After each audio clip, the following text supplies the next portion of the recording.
It'll be interesting to see if Lake Central wins it. It'll be interesting to see whether they go on defense or offense, whether they want to try to get something generated quickly in this game, get out in front.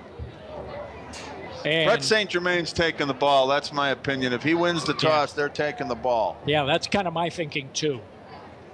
We'll give you the Strachan Van Til starting lineups just as soon here as we get done. That's Coach John Friend, it looks like, in the white shirt out there. Started this program, I believe he was 28 or 29 years old at the time.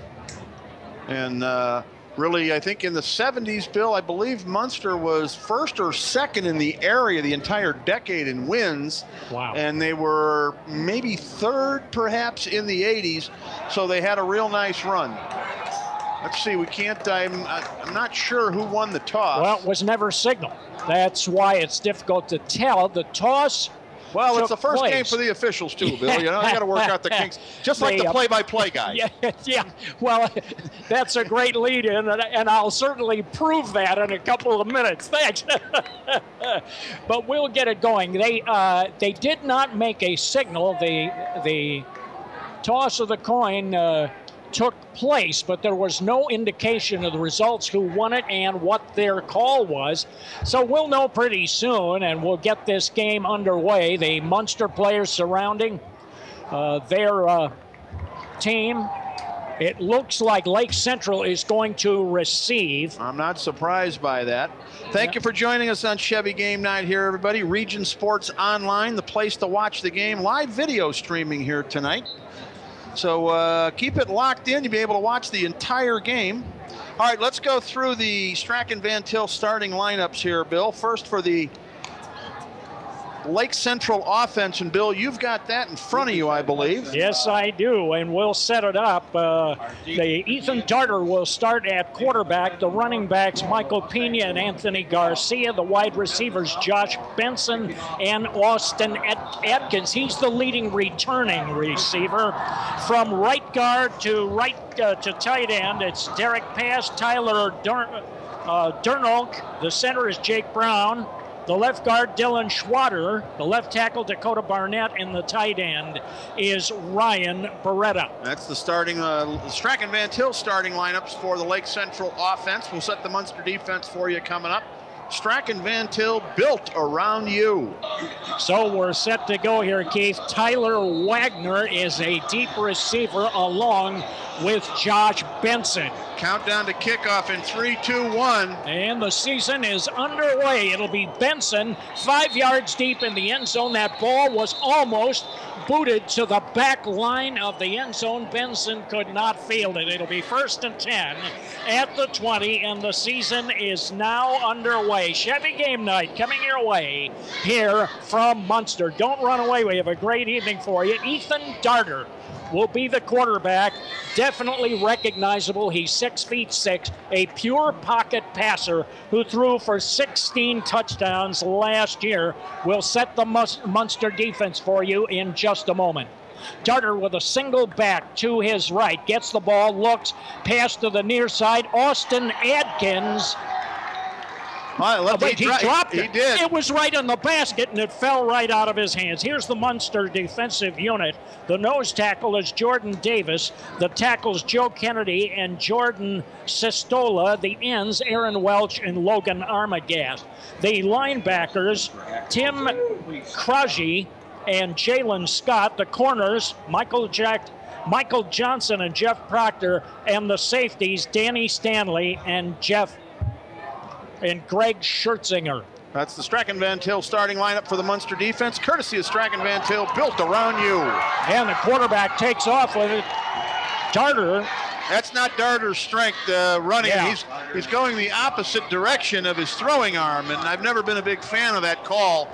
But that's what they were trying on that one. He didn't pick up any yards whatsoever. So it will be a 3rd down situation, and because that first pass was dropped, we're looking at a 3rd and 7 as a conversion down here, a likely down for Darter to go ahead and go ahead and throw here. We'll see. From the near hash mark, he waits for the ball, steps back, quick pass to the sideline. It is caught by Adkins, broke loose across the 35, and he got to the 37, and that is enough for the first down. That gets him underway. Yeah, just a little floater out there. The receiver was wide open with nobody around him, a big cushion. He made the catch, turned upfield, picked up a few extra yards, and that's the first down of the season for the Lake Central Indians. Lake Central's got a couple of big offensive weapons to replace in Antoine Davis, the wide receiver, and Brandon Scott, the tailback. No doubt. Let's see who picks up the slack here tonight, Bill. Put a man in motion. He carries the ball from the left swing, cuts up to the 39-yard line. That motion man was Sean Griffin. He is a senior. Griffin has worked his way up the depth chart here. Oh, it was Tyler Wagner, number 15? Did they change his? I thought the number was 13. I misread that. I could be wrong then, Bill. You might have had that right. Well, Griffin is on the field. He's in the slot to the left side, unless they changed uniform. Austin Adkins to the far side, Griffin in motion. Across the field, goes into the slot on the right side. A fake. Now Atkins comes back, catches the ball along the sideline. He's to midfield. He has another first down for the Indians. Atkins is going to catch a lot of passes in his career at Lake Central.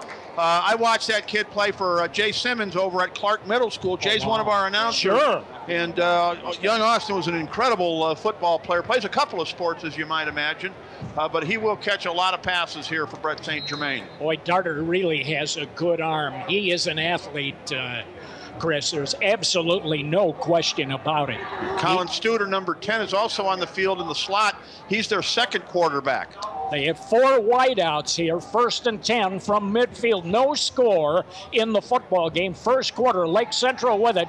Pass to the far side. It's caught. Adkins again broke a tackle inside the 30. Gets down to the 28-yard line. Pretty slick running by Austin Adkins. Yeah, he picked up about 10 yards after the missed tackle and then dragged a couple of guys along the way. So Lake Central moving downfield rather easily and threatening now inside the Munster 30. We were wondering what Lake Central was going to do, what kind of offense it was going to be. Well, they're opening it up. This is a whole new look for LC.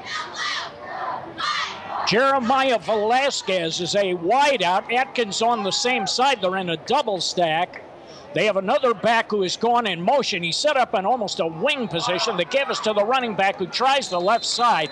He was stopped initially but broke through and got down to about the 25. A gain of about 4 on the play. The ball was carried by Anthony Garcia, the junior, 5'9", 180. And he is one of those guys they're hoping is going to pick up some of that slack. He's one of the go-to guys. He's got to do it for this team to be effective. Adkins to the far side of the field. They went ahead and kept Velasquez. He's on the near side. You have an I formation, and under center goes Darter, the quarterback. Play action, fake, drops back, throws left. It is caught. He hit his running back coming out of the backfield. Caught by Mike Pena, slot back in that case. He went ahead and just floated and then made his turn to the sideline. The ball was right there. Yeah, it's the second time we've seen him now roll out to the left side. This time he got a pass off. And, I mentioned I've never been a big fan of that play, but it does, I think, throw the defense off some, too, because you're expecting your quarterback, a right-handed thrower, to roll out the other way. It's generally a little easier, but he's able to throw against his body pretty well. At least he was on that play. Yeah, he's strong. He is a physically strong thrower. The ball is given, and not much room there as Mike Pena, the freshman. Boy, Pena must be awfully good to be in this starting lineup as a freshman. He must be a heck of a player. He may have gained a yard, Chris, but he ran into a stone wall. There wasn't much there for him. Yeah, nice play by the Munster defense. Really first successful play for the Munster defense here. First time they've stopped Lake Central on anything. So it'll be a second down. We're at 8:25 of the first quarter. Fourth down and a yard to go, according to the scoreboard here. 4th and a yard. Darter. They put a man in motion. It's a straight give. Going for the first down and getting it is Garcia. Boy, he snuck through that hole. He got underneath and ran up into the slot. Put his head down and went low, found an opening, and squeezed his way right through for the yard plus more. Very good gain.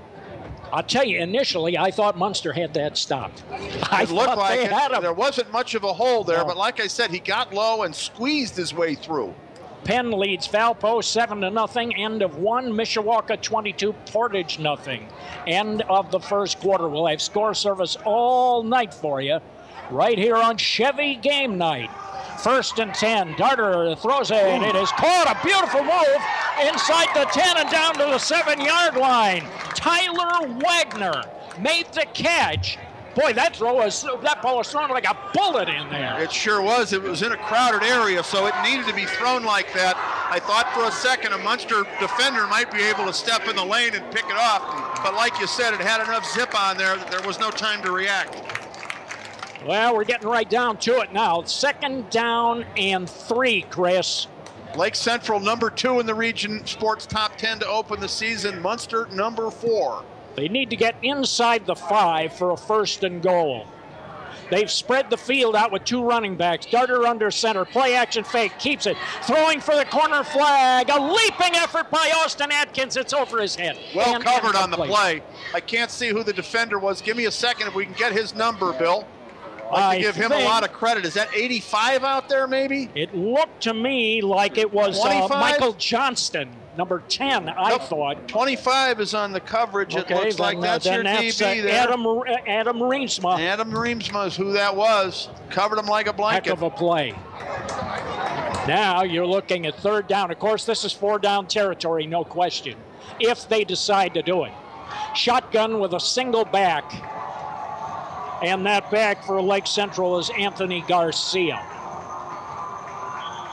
They have Davis on the far side, and we had contact and a whistle. You're right.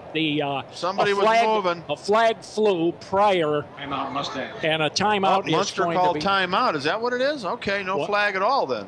Well, let's see. Correction. Timeout Lake Central. Well, timeout Lake Central, rather. All right. Boy, I thought. Didn't see it that way, Bill. I thought I saw the whistle, the official blow a whistle. I thought I saw him reach into his pocket as well, but apparently no penalty on the play. Yeah, Just a timeout here. And a good spot for Lake Central. If you're going to take one 3rd and 8 inside the opponent's 10-yard line, it's a good time to take it. Well, there was contact there at the line of scrimmage. Must have been after the timeout? It must have been right after the whistle blew or the request for the timeout was made. Brett St. Germain has proven himself to be a little bit of a riverboat gambler when it comes game time. You will see, and he has a record for that. I've been at the microphone for some of it, not all of it, but I've seen some of the great stuff he has cooked up. He's one heck of a quarterback, one heck of a, well, he was not a quarterback. Well, wait a minute, he may have been. I can't remember what position he did play at IU Northwest.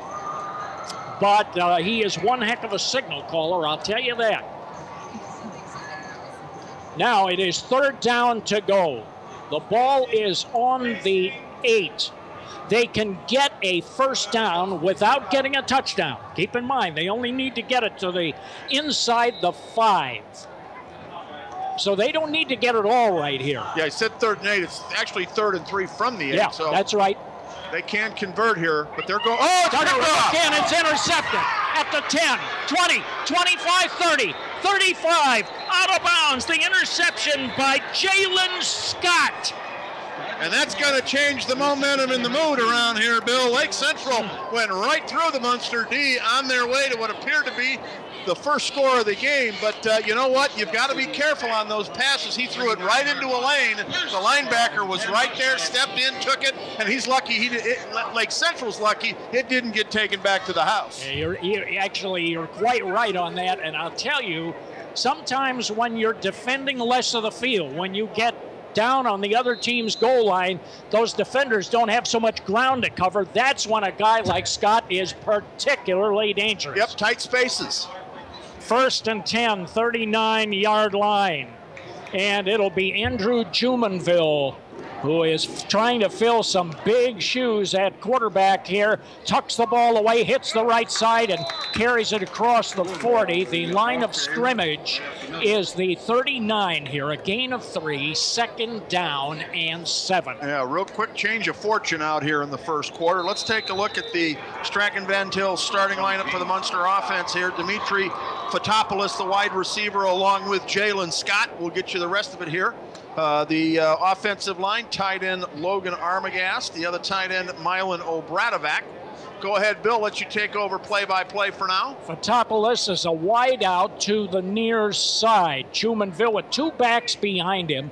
2nd and 7, and he went ahead and gave it to one of those backs. The ball, I thought, no, the back broke loose. He was stopped and then got across midfield and all the way to the 44-yard line for a large gain. Bill, did you get the number? No, I did not. Was that not. Proctor out there? Maybe 31. It was real hard to tell. It was very hard to tell. He's running laterally to us, and he was surrounded by Lake Central defenders. They had him all covered up. Well, I'm going to give that carry to Jeff Proctor, the starting halfback, 31. The tailback is Greg Scherzinger, the quarterback, Andrew Jumonville, the center, Jacob Stribiak. The guards, right guard Sean Wagner, left guard Patrick Marsh, the tackles on the left side, Avery Polens, on the right side, Jordan Sistola. The Strachan Van Til starting lineup, Strachan Van Til built around you. Jumonville, a flag flies, and we get a whistle. Let's see. And it looks like it's against Munster, Chris. This one's going to be coming 5 yards back to near midfield, the 49. So it'll be a first down and 15. No score in the ball game. We are halfway through the first quarter of the 2015 football season. We are so excited to have you with us. Great atmosphere out here tonight, isn't it, Bill? Yeah, make it a date. Be with us every Friday night. Head out, enjoy a game, and check it out on regionsports.com or elsewhere on the Region Sports Network. And running ahead down to the 46-yard line, looked like Zach Eng. That can't be right. Let's just see. Oh, no, it was Proctor who carried a 31. Yeah, Proctor's going to get a lot of the carries. The Munster's had several backs they've been able to count on through the years, Dom Lucido last year being one of them. Yeah. But this year they don't have quite the numbers, and Proctor's been waiting for this opportunity here to be the man, and this is his chance to do it. Mustangs sent Jalen Scott as a wideout. He is always dangerous.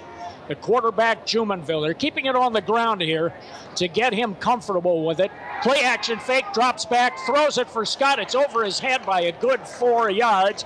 Defensive coverage there from Tyler Frank, number 46, a junior defensive back. Yeah, it was all over the receiver on that play. Not a whole lot. Jumonville was going to be able to do it. There's a man in front of the receiver as well. So he did the right thing there, throw it high and out of bounds. Well, our friends down in Lowell will be on patrol tonight. Crown Point has a 7-0 lead in the first quarter. That ball game available on the Key, 90.5 FM. Jerry Siska and Jay Simmons have the call for you. Lowell #1 to start the season in the RSN poll, and Crown Point #5. Bill, 3 matchups tonight going on involving the top 6 RSN teams. Man. 1 and 5 playing, 2 and 4 here, and 3 and 6 are also going at it tonight in the Region Sports poll. That's Andrean and Maryville. Mustangs send Fotopoulos as a wideout to the far side. Single back formation. Jumonville drops back. They run a middle screen. It's floated up there. Proctor caught it. And he gets down inside the 35 and to about the 30-yard line. Chris, that was a beautifully set up middle screen, and it worked perfectly. Yeah, the Lake Central defensive line crashed in. Jumonville backed up and put just enough touch over the top and landed it right in Proctor's hands where he could turn and go with it. Perfect pass. Right in there. That really requires a lot of touch, Bill. Boy, it does. And that ball was floated. You kind of have to float it up enough where your guy can get it. That's something you see a lot. They say the term mid-season form. Well, that was a play that looked like mid-season form right there. I'll say, looked awfully good. Scott is a wideout. Now the ball is given, turning the corner. Trying to run outside for the Mustangs is Danny Stanley. He is a junior, 5'9", 164. Gets his first carry of the ball game, and the gain, Chris, is considerable. He gained a good 7 yards on that sweep.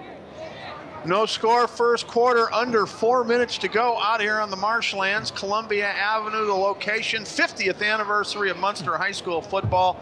You've got it all on Chevy Game Night tonight here on the Region Sports Network, presented by the Chicagoland and Northwest Indiana Chevy dealers. Open field to the far side. They give, and that time they give it right back to Danny Stanley, and it looked like he tripped on the line there just as he was getting some open running. Got back to the line of scrimmage, not much else. Might have gained a half a yard, that's it. Stanley, a 5'9 junior, goes 164 pounds.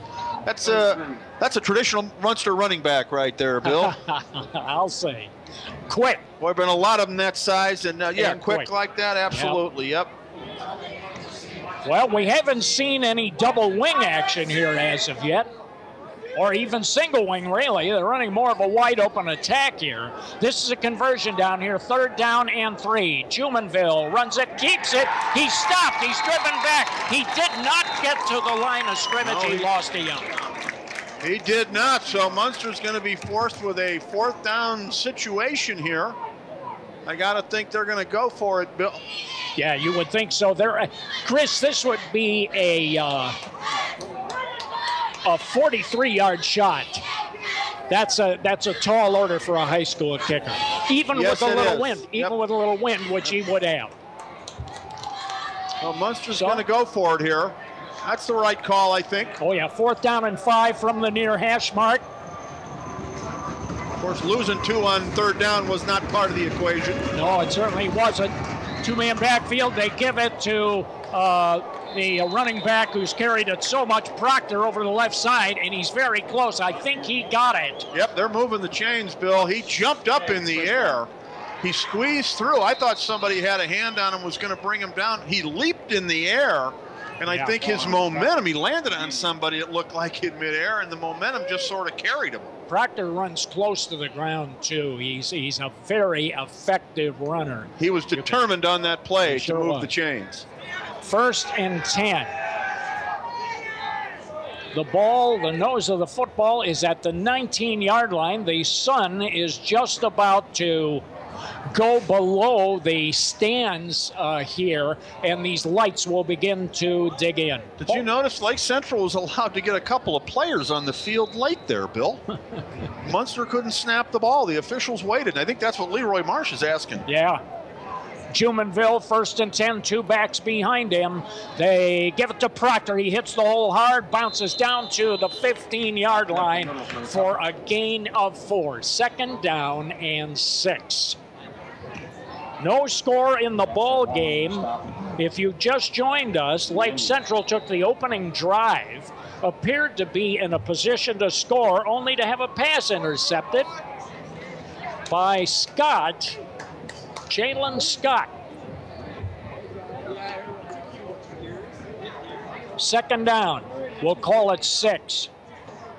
Again, 2 backs behind Jumonville. He's under center this time, and he gives it again to Proctor, and he's going to be caught behind the line of scrimmage. A great defensive play. Colin Studer, number 10, was able to cut him off with the help of another defender who forced him back to the coverage. Yeah, 5 or 6 white jerseys over there. Colin Studer, the first one there.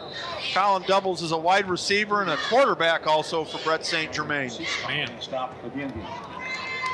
Both teams have driven the length of the field against the other's defense, but no one has a point to show for it yet. Scott now put a man in motion, and the throw is to that man in motion. Proctor, he's hit immediately and dropped. Oh, man, he had a target on his number, and Brian Sistma brought him down. Yeah, it's far too long of a play to develop there, Bill. You got to make that happen a lot quicker. A couple of guys right on Proctor on that play. They saw it coming, were able to read it, and that play had really no chance of success. Again, just too long of to develop. 10-play drive. The previous drive by Lake Central was 11 plays. So both of these teams have moved the ball. There's a timeout.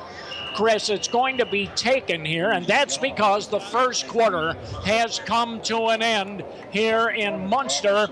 The score, 0-0. You're listening to Chevy Game Night here on the Region Sports Network. We're back after this on the only game in town. Regionsports.com. Tech Credit Union can help you get the cash you need for home improvement, education costs, or any other purpose. Unlock your home's equity with a home equity loan featuring a 3.99 annual percentage rate, 7-year repayment term, and no closing costs. With a fixed rate, your monthly payment won't change during your loan term. To learn more, visit techcu.org or call them at 800-276-TECH. That's 800-276-8324. Tech Credit Union is an equal opportunity lender and is federally insured by the National Credit Union Administration. Rates may change without notice. Located at 1176 North Main Street in Crown Point, Tainted Skin Tattoo offers the highest quality tattoos, piercings, permanent makeup, and microdermal piercings. The professional staff and talented artists at Tainted Skin are available Tuesday through Saturday, noon until 9. The new and improved state-of-the-art facility offers a bright shop and privacy control boost that will make your experience at Tainted Skin everything you dreamed of. Call today, 226-0252, or visit the website at taintedskintattoos.com. For the latest RSN football top 10, log on to regionsports.com.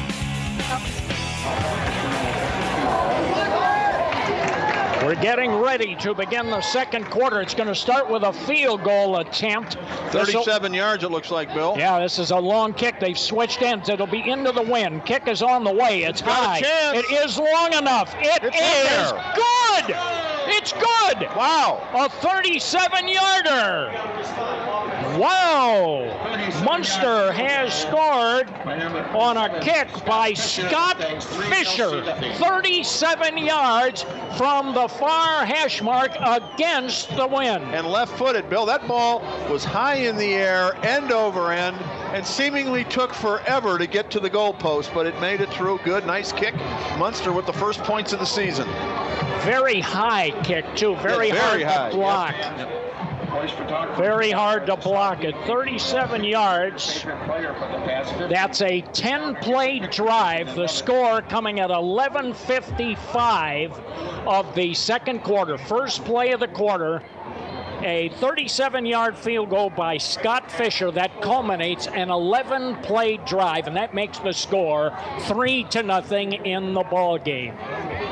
So Munster is on the board, and Lake Central, with a turnover, finds themselves behind by 3. Fisher will kick it.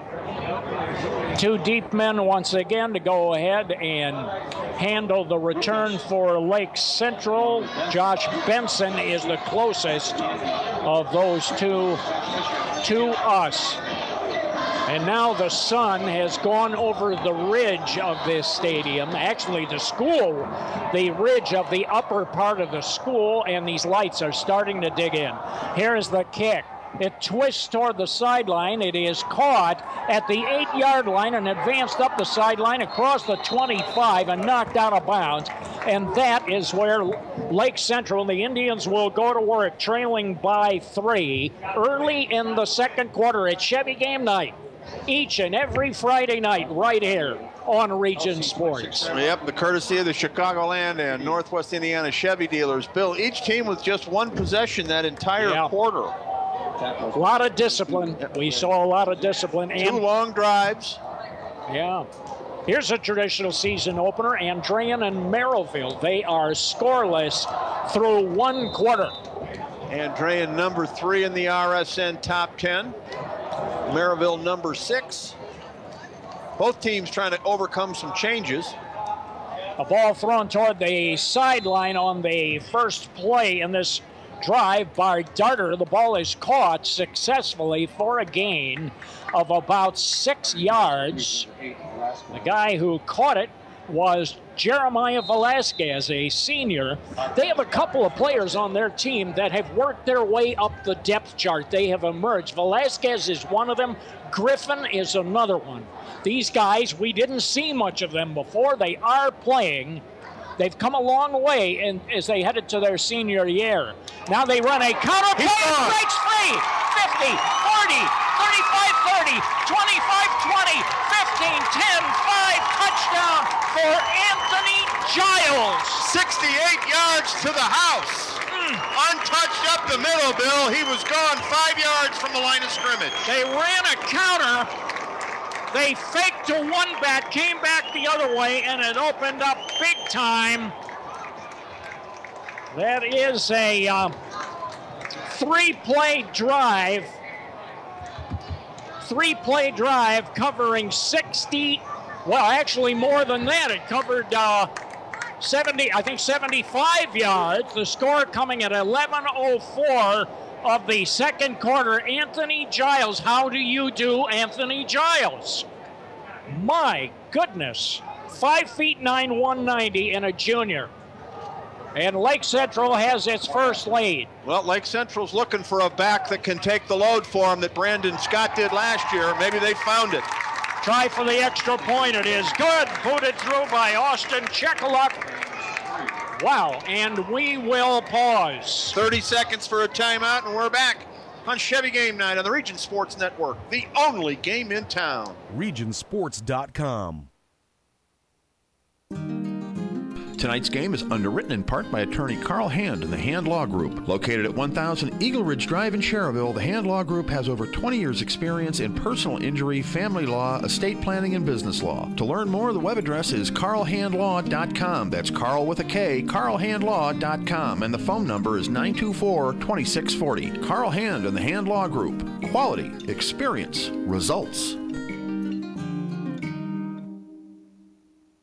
This is Herm Hoagie of RE/MAX Realty Associates of Munster. Stay tuned, everybody, for the Herm Hoagie Halftime Report, which is coming up soon, right here on Region Sports Network, the only game in town. Yes, indeed. I want to thank our new sponsors, Herm and Chris Hoagie. They'll be sponsoring the halftime report, the Herm Hoagie halftime report. Herm and Chris Hoagie from the RE/MAX Realty team on 45th Avenue. Visit them on the web at regionhomes.com. A lot of new segments and features this year, Bill, and some new sponsors, and we're looking for more. We've got all kinds of things going on, including an opening for our scoreboard naming rights sponsorship. If any businesses out there would like to take advantage of that. If we're speaking directly to advertisers, let's remind you of this. Are you enjoying the game? So are your potential customers. Always keep that in mind, and you can reach them through Region Sports. 923-2169 is the phone number. All right, and here's a deep kick, and again into the end zone. It will not be returned by the Mustangs' Jeff Proctor. That was over his shoulder. And it'll be 1st and 10 as the Mustangs go to work at their own 20-yard line. Man, 7-3 is the score in the ball game.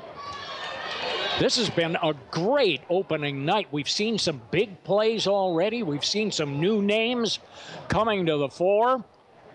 Class 6A Lake Central, Class 4A Munster battling it out here on opening night. Jumonville, 2 backs behind him.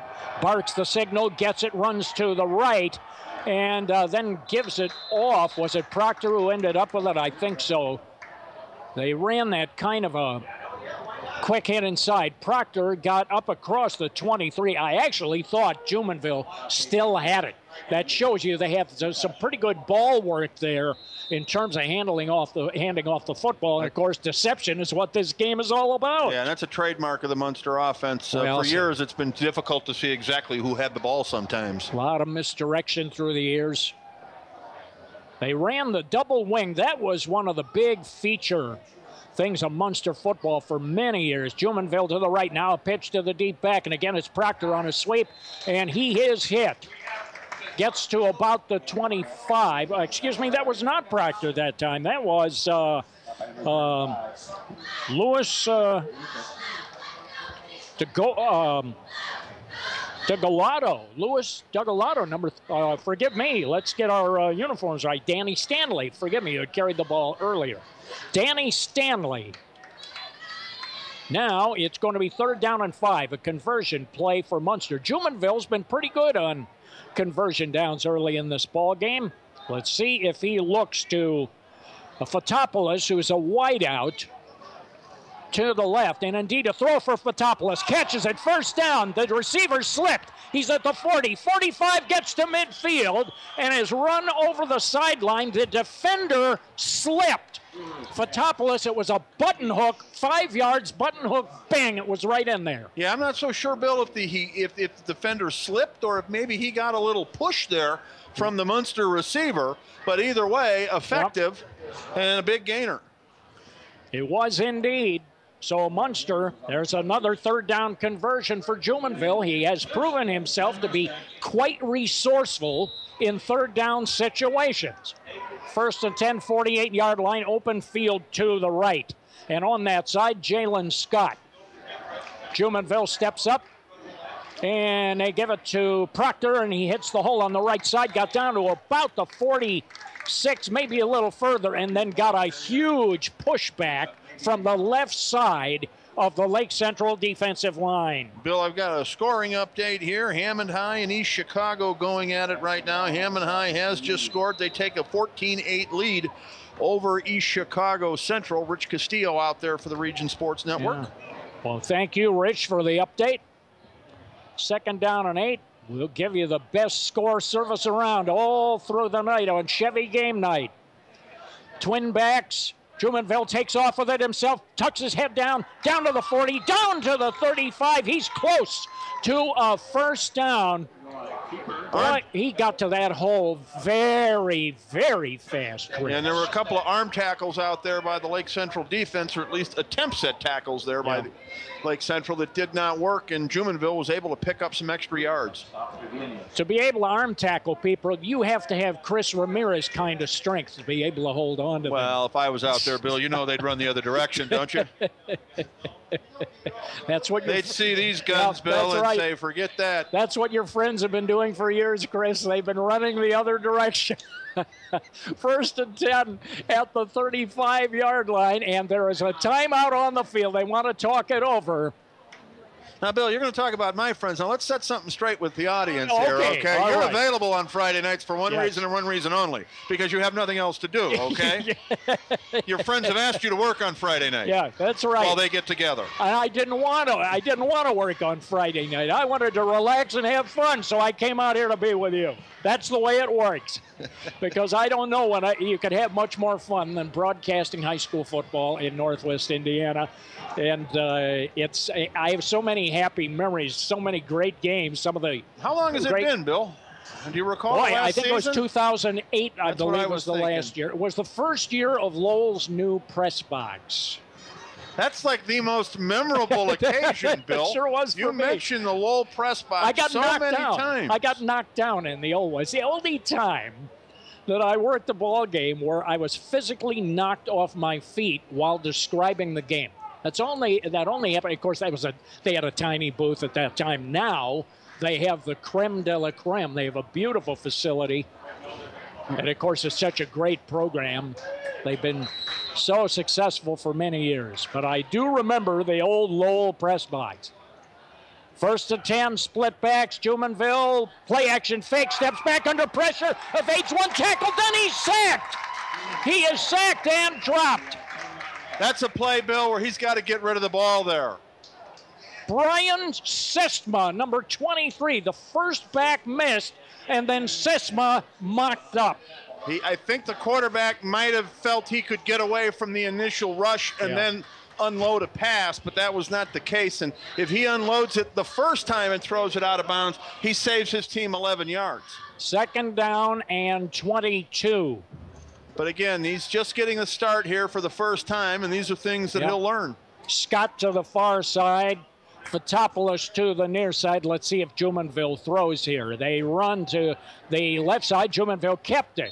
Faked to give it and kept it. He faked it to Proctor and then ran it for a gain across the 45 and down to the 43. Yeah, nothing but 3 yards on that play. And on second and long, second and 21, you need to pick up more than that. Yeah, you do. Now they're in a big hole here, third down and 18. And, you know, Bill, you're across the midfield stripe here. You're at the 43, 44-yard line here. You know, you're down 7-3 here. You know, I know if you don't convert here, you can kick them and bury it deep. But anytime you're across the midfield stripe, you got to think aggressively. Well, the last time they were in a situation like this, they put it in the hands of Proctor. And Proctor's a single back, but at the snap of the ball, we had a whistle. Let's see. Timeout, Mustangs. Oh, Mustangs call a timeout. Well, we've seen some unusual timing on timeouts tonight, haven't we, Chris? Yes, we have. That's an indicator of first game communications and thought process regarding signals and everything else. Both coaches have called timeouts right at the snap of the ball on both sides here tonight. Very unusual. That doesn't happen often. No. That'd be like you and me being out there calling the plays. What was that? Timeout, timeout. What was that again? You want to... Well, hold on. I sent the wrong play. Yeah. Well, wait, we've got the ball? Yeah. That sounds like the way we do it. Oh, man. Well, last time I was here, we were over on the other side. I love this press box. They've done such a great job with it. It is very well designed for broadcasting. Give the folks here a lot of credit. And also, I remember also, of course, they had the original turf in here, and it was quite a different sensation. This place is gorgeous. It's wonderful. Bill, I got an update from neighboring Highland here. It's 13-0 Trojans, 2 plays in. Wow. They're playing Lake Station. That's something that's going to have to change in Highland. They've got to get a legitimate opponent on their first-round schedule, or first week schedule. They gave it to Proctor on a delayed handoff, and he was knocked down, and oh my, that was a high collar tackle. Oh, that was a little bit high by Lucius Pilot. He brought him down for a loss. Well, that's what happens when you run into a guy's arm with your neck, Bill. Yeah, that's right. Fourth down. Great way to describe it. This will be a punting situation. The single back to receive it for Lake Central is Colin Studer. He's standing at about his 10-yard line. Line of scrimmage, the 47. Punter is standing at his own 41. Takes it. Puts it in the air. It's a floater. Studer fields at the 13, the 15. Cutting to the near side, the 20. Evades a tackler. Flag flies. 2 flags fly. Gets across the 30 to the 32, and we'll let the officials sort it out. Yeah, I think that's coming back here. One of the trailers for Lake Central got behind somebody and made a push, it looked like. Yeah. Well, when you're looking at the back of a guy's jersey, you don't touch him, Bill. Yeah, that's for sure. But it's obviously tempting because that gets called all the time. Well, I'll tell you, when I've been looking at the back of a guy's jersey, it not only was because I couldn't touch him, I couldn't reach him. And his number kept getting farther and farther away, didn't it, Bill? Yeah, those tail lights kept getting smaller and smaller. Yeah, I can relate to that. Well, let's see what they're discussing. The flag is up. No call's been made. Well, they are backing it up, though. Yeah. And there had to be a clip on that. I think there was in the back. There probably was a clip. Just the way where the flag dropped, Chris, was almost dead giveaway. Yep. There was a clip on the corner as he tried to turn the corner and as a white jersey trailed from behind and a red jersey went flying, so you can pretty much figure out what happened. Yeah, indeed. So this drive will start at it looks like the 10-yard line to me. Darter, the quarterback, single back. He has 2 wideouts on the near side, short side of the field. And they throw the far side instead. It is caught. Austin Adkins across the 10, spins, keeps fighting, gets to the 14-yard line. He fought hard for those 4 yards. Yeah, he almost slipped that first tackle, and if he does, Bill, he's going to have a first down and more. Some updates on additional scores here. Chesterton and Kokomo now in the second quarter, no score. And Kankakee Valley leads Rensselaer in the second, 6-0. Second down, we'll call it a short 8 yards. Single back, they put a man in motion. He gets the ball swinging to the near side. Good blocking in there, across the 20. First down, he's hit. That was a kind of a sweep motion play with Velasquez. Yeah, Jeremiah Velasquez, a 5'10 senior, a wideout coming around. That's the second time they've run that with him. They have run that sweep. They spread the field and then run the sweep. And they were able to pin down that side of the field pretty well. Awfully good blocking on that near sideline. 1st and 10, Chris, at the 25-yard line. Shotgun, give to the single back, no room, and he's caught for a loss.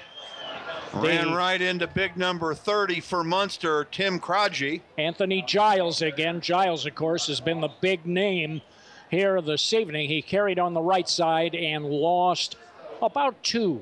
Yeah, they got Krajci listed at 5'11", 154. He's a linebacker, but boy, he looks bigger than that. Second down and 11. Adkins is a wideout to the far side. They put Velasquez in the slot to that side of the field. Now he spreads out even wider. Darter looks to that side, gets the ball, throws to the side. It is caught by Velasquez. Oh, no, that's the wider out of the two who caught it, Austin Adkins. The two of them were there together. He carried it for a good gain. I think he got close to the first down. It's the third, and it looks like under a yard. I wonder he's if they close. might, I thought he had it. I wonder if they might measure here. Yeah, I thought he had it. Oh, they signaled. There's the signal. He does have it. Okay, all right.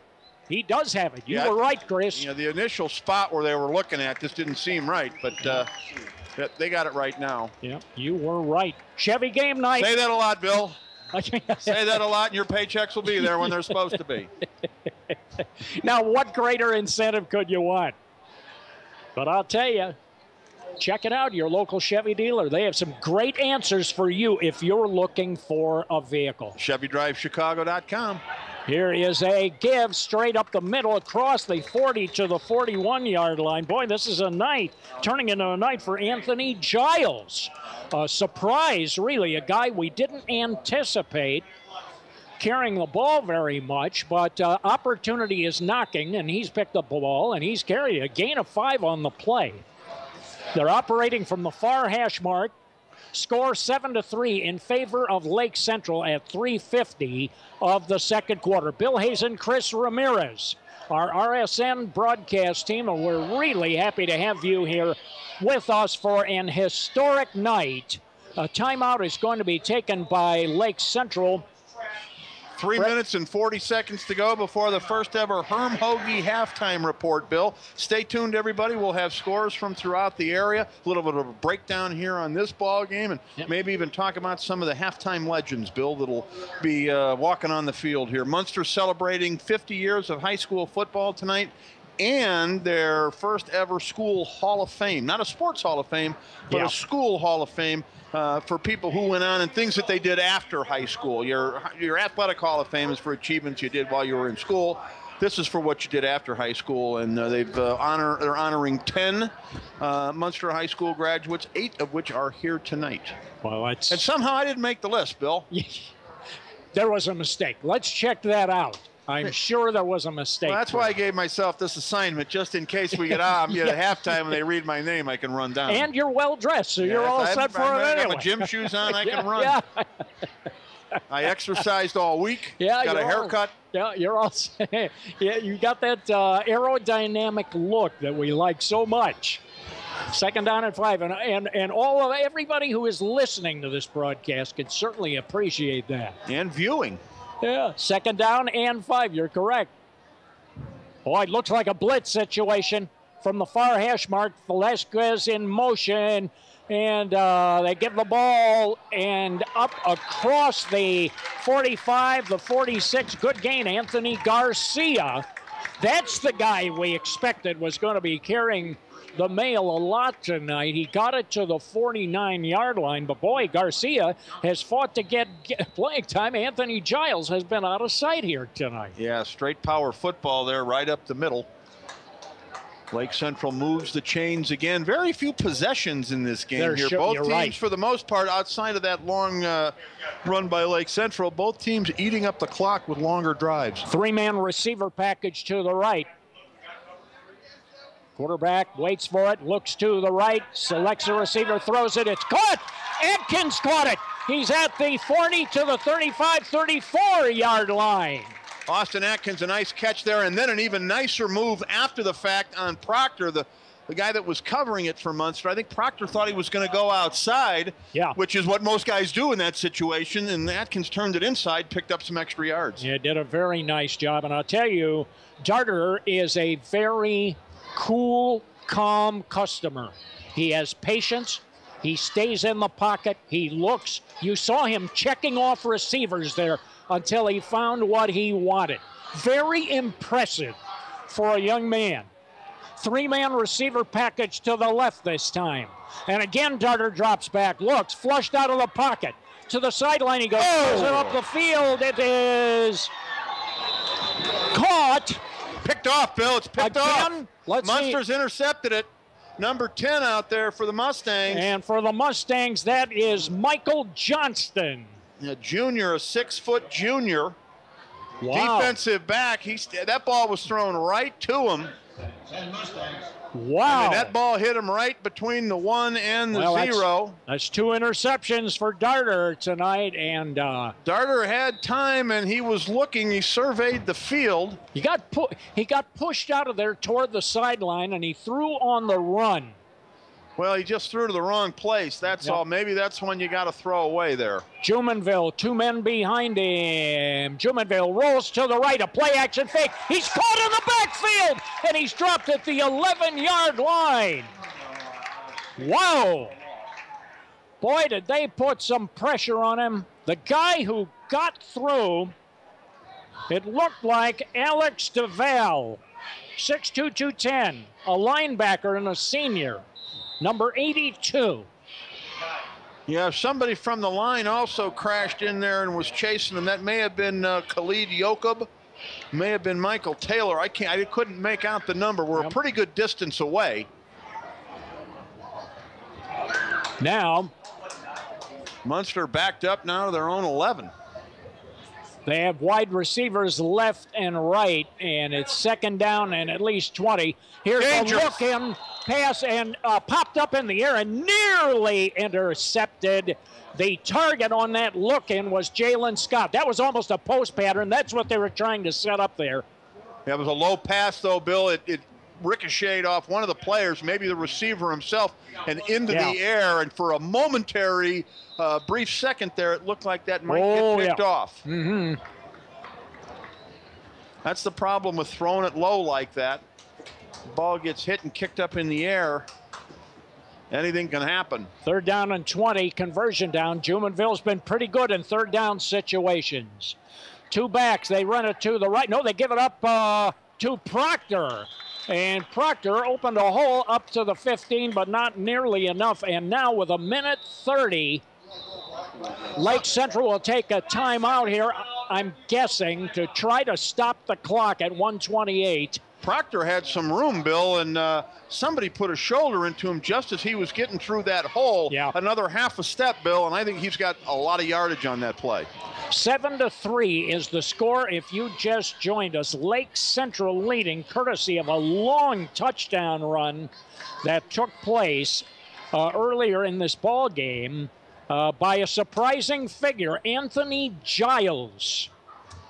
And he ran a long one, broke it right at the line of scrimmage, locked in the afterburners, and just pulled away like one of those Chevys. Boy, you just locked in that overdrive gear, and he was gone.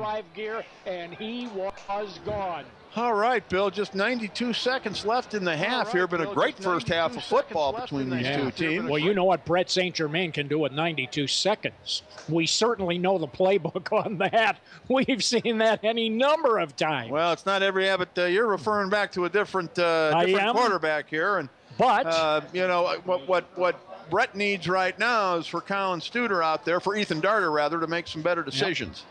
Studer is in the game to receive the punt, Chris. Yep. And the punter is standing back at the 3-yard line for Munster, waiting for the ball. Gets it. He'll put it in the air. Little pressure. It's a floater. Caught at the 46, down to the 40. Studer running to the outside. Oh! The ball pops loose. And let's see who has it. Munster has it. Looks like it. It almost. Let's see, they're fighting for it. The way that ball popped loose, Munster has it. It was almost as if Studer was trying to lateral it forward. That's what it looked like. It sure did, didn't it? Yeah, I don't understand that at all. It didn't look like a traditional fumble. It did look like that's what I initially thought. But, of course, that would be an illegal play anyway. So we know that's not what he was doing, but it did look like that. Now the third turnover for LC, and I'll tell you what, Bill, in scoring position, these turnovers are happening. Boy, you're right. That was a golden opportunity. Now you have a minute 20. We're right back in the game plan here now as far as Munster. I think Munster will probably try to eat that last 80 seconds up here. I think they'll be happy to go in the locker room down only 4 points. If I were Munster, I would be, the way it's gone. Mm-hmm. Jalen Scott is a wideout. Yeah, but that's just for effect. Let's just see. And you wonder, could Jumonville get the ball to him? He drops back. He's going to throw it to the sideline. Proctor out of the backfield, caught it. He gets to the 30 and was knocked off of his feet. So they ran a little swing pass to the sideline. Yep, Lake Central's only got the one timeout left, so maybe Munster can throw a couple of passes, but what Munster doesn't want to do is stop that clock.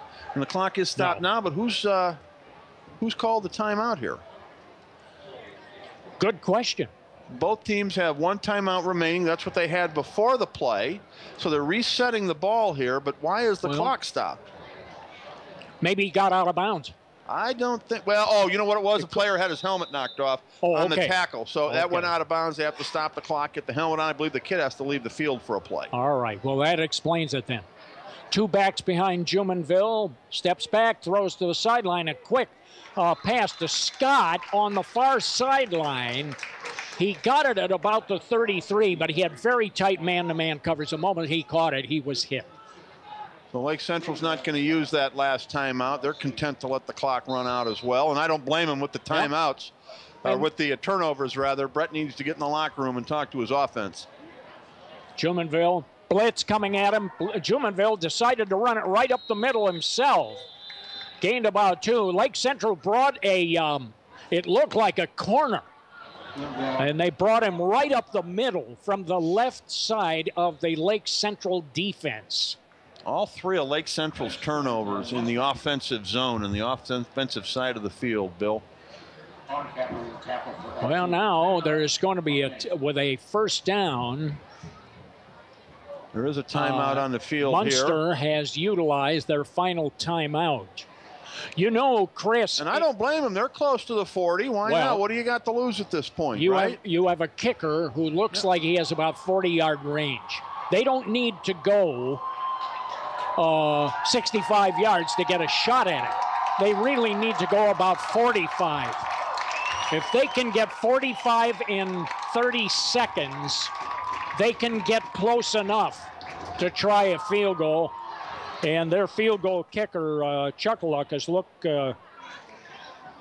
pretty impressive. He's a lefty, and he kicks it high and deep.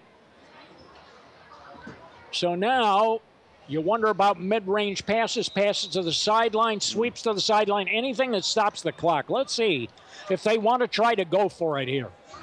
1st and 10. Jumonville drops back, throws it up the far sideline. It is caught! Down to the 20, down to the 17-yard line. Wow! It was Jalen Scott who caught it. Now they're in field goal range. Right down the sideline. A nice pass and a nice catch. The receiver got a little bit of separation. The pass was thrown right over the shoulder. Perfect. Munster in business. I thought Munster was going to try to run the clock out, but give Leroy Marsh some credit here. Yeah. He's being aggressive. Boy, and Jumonville threw it right in there, spiked the ball, stops play at 16 seconds to go.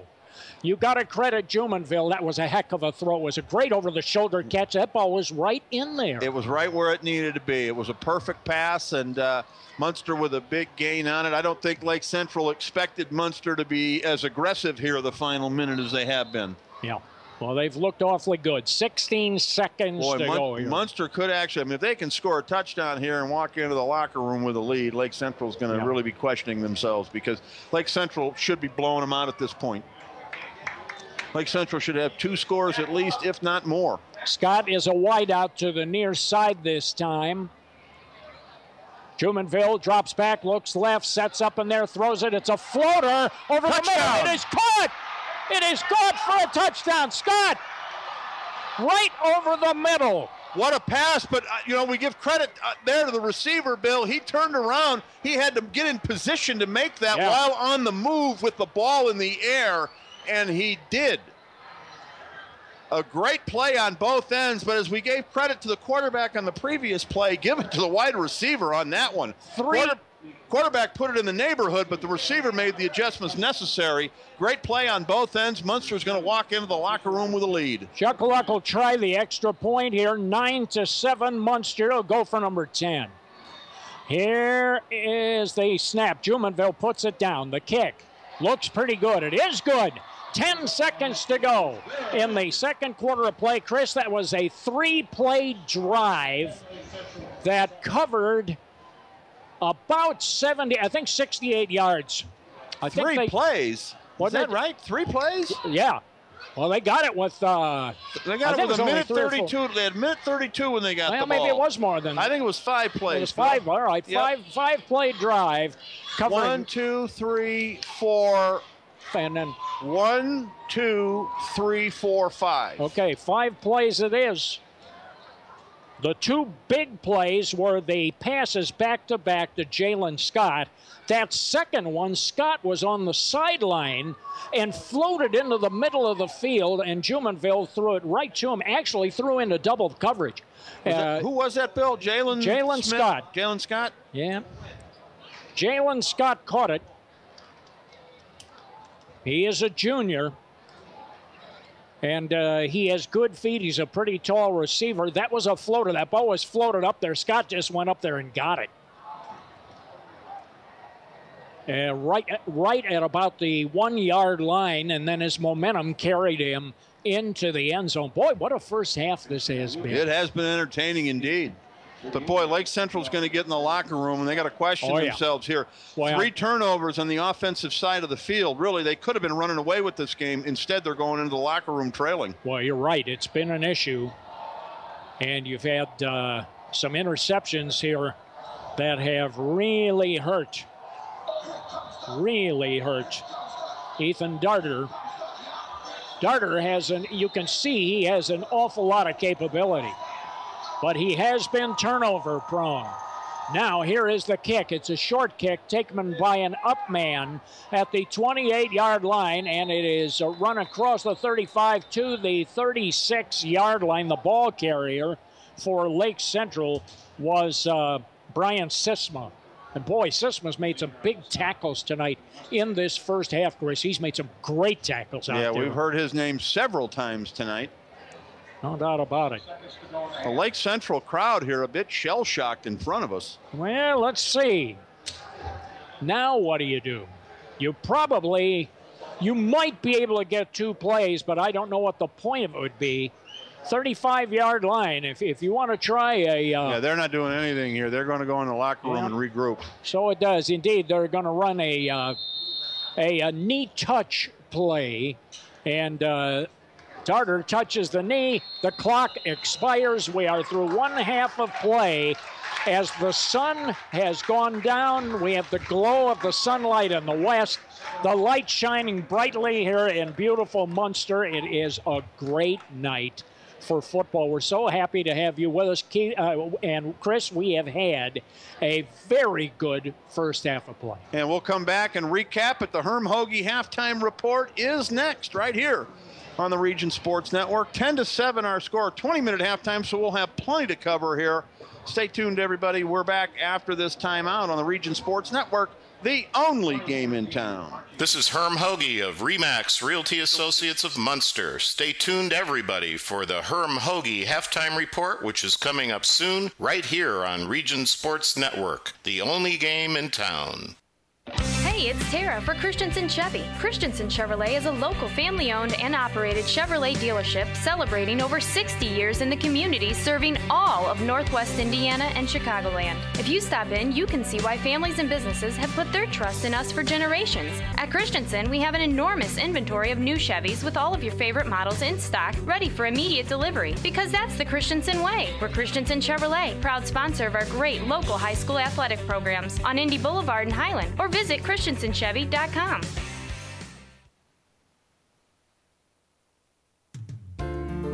Tonight's game is underwritten in part by Langle's Pizza. With locations in Highland, Crown Point, and 2 in Cherville, Langle's is open for pickup or delivery 7 days a week, and orders can be placed online at langlespizza.com. Don't forget to take the Langle's Pizza and a Pop Quiz at popquiz.regionsports.com for a chance to win a $25 gift certificate.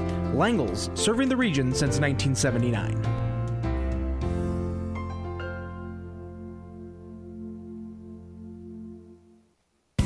At the Crowell Companies, our customers are more than just numbers on a ledger or anonymous people who sign up online.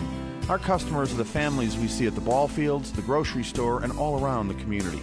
That's because for nearly 50 years, the Crowell Companies have been part of the community right here in Northwest Indiana, offering personalized custom services that only a local company can provide. For home, auto, and business insurance, it's the Crowell Companies, 923-2131, and online at crowellinsurance.com. The Crowell Companies, home of the insurance superheroes.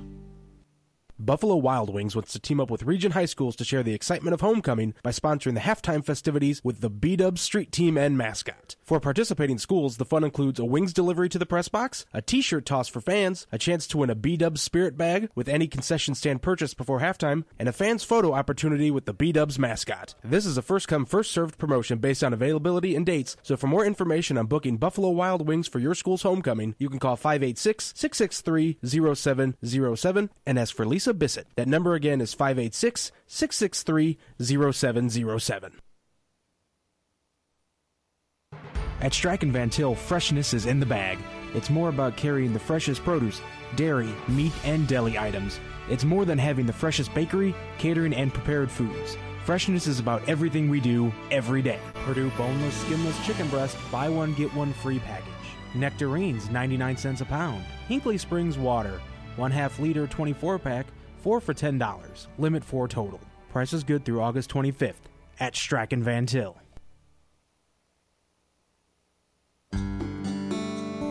Herman Chris Hoagie, broker owners of RE/MAX Realty Associates in Munster, are award-winning realtors with over 30 years of experience. Their team of over 35 agents is ready to help with any and all real estate needs in Lake and Porter counties, as well as the southeast Chicago suburbs. They can be found on the web at regionhomes.com. Herman and Chris Hoagie are proud to underwrite the Herm Hoagie halftime report during tonight's game.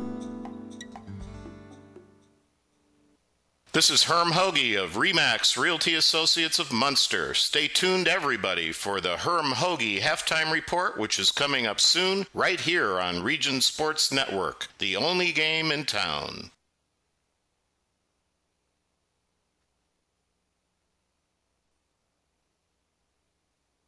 For the latest RSN Football Top 10, log on to regionsports.com. Welcome back, everybody, to the Region Sports Network. You're on. 10-7 is our score here. Welcome back to Chevy Game Night on the Region Sports Network. Chris Ramirez, yours truly, along with Bill Hazen, back in town here. Yes, sir. For the first time in 7 years on the Region Sports Network. This is the Herm Hoagie halftime report, sponsored by Herm and Chris Hoagie, the RE/MAX Realty team on 45th Avenue in Munster. Visit them on the web at regionhomes.com. 10-7 is our score. Munster leads Lake Central. And, you know, if you'd been out here, Bill, and only been paying attention to part of the game, and then someone told you it was 10-7 Munster at halftime, you'd say, no, that can't be. Lake Central dominated for the most part here. Yeah. They did, but they had 3 turnovers on the offensive side of the football field, and that's cost them a lot of points. And Munster was able to convert that last turnover into a late touchdown to give them a 10-7 lead. Lake Central was great at moving the ball between the 20s. Unfortunately, you have to move it the remaining 20 yards to get it into the end zone, and they stubbed their toe a few times in terms of plays that blew up in their face, and we saw that Darter can be kind of a mercurial player out there. He can make a great play, an incredible pass into traffic. He can throw the ball deep, but he can also get flushed out of the pocket, throw on the run, and that has proven to be problematic for him. All right, well, as we go on with the Herm Hoagie halftime report here, let's take a look at the scoring summary for the first half. Munster opened up the scoring at the 11:55 mark of the second quarter after both teams had long drives that didn't result in points in the first quarter. Munster was able to get on the board first. It was a 37-yard field goal by Scott Fisher, the left-footed kicker, who knocked it through the south goal post to give Munster a 3-0 lead. That culminated a 10-yard scoring drive for the Mustangs. Lake Central answered right away, 51 seconds later, that is, in the second quarter at the 11:04 mark. Anthony Giles busted up the middle for a 68-yard touchdown run, and the extra point was good. 3 plays in, it was 7-3. Munster trailing Lake Central at that point, but Munster got the ball back with 1:32 after a timeout, or after a turnover. Went 5 plays. Jalen Scott scored. 10-7 is the score. That was a 5-play drive. So 10-7 is our score. Munster leads 14 minutes exactly in the countdown to kickoff, sponsored by the Concussion Clinics and Community Health Care System. Right now there are 1, 2, 3, 4, 5, 6, 7, 8. All 8 of the 10 Munster Hall of Fame inductees are here. We're going to take a timeout, send it back to the locker room, to the studio, where Nathan Laird will give you some scores on the Herm Hoagie halftime report, and then we'll be back with the rest of Chevy Game Night after that. You're listening to the Region Sports Network, the only game in town. Regionsports.com. McShane's Total Graphic Solutions puts your company name and logo on just about anything. We offer a full line of custom marketing products and services like custom imprinted mugs, pens, and magnets, quality employee apparel with custom imprinting or embroidery, executive gifts, customer and employee appreciation and gifts, and so much more. McShane staff can help you select the right items to help you achieve excellent results. Call McShane's at 1-800-837-1400, or to shop securely, log on to McShane's.com. Your local Chicagoland and Northwest Indiana Chevy dealers are proud to be contributing members of the community here in Northwest Indiana. Your local Chevy dealers also pride themselves on their commitment to help you find a vehicle of your choice at a Chevy dealer near you. Our website is ChevyDriveChicago.com. Once again, that's ChevyDriveChicago.com. We look forward to serving you. Chevy runs deep.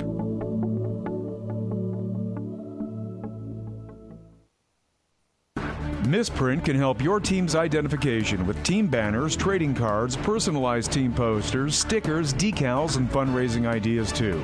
Misprint has 2 locations, 8244 Calumet Avenue in Munster, and in Hammond at 6931 Calumet Avenue.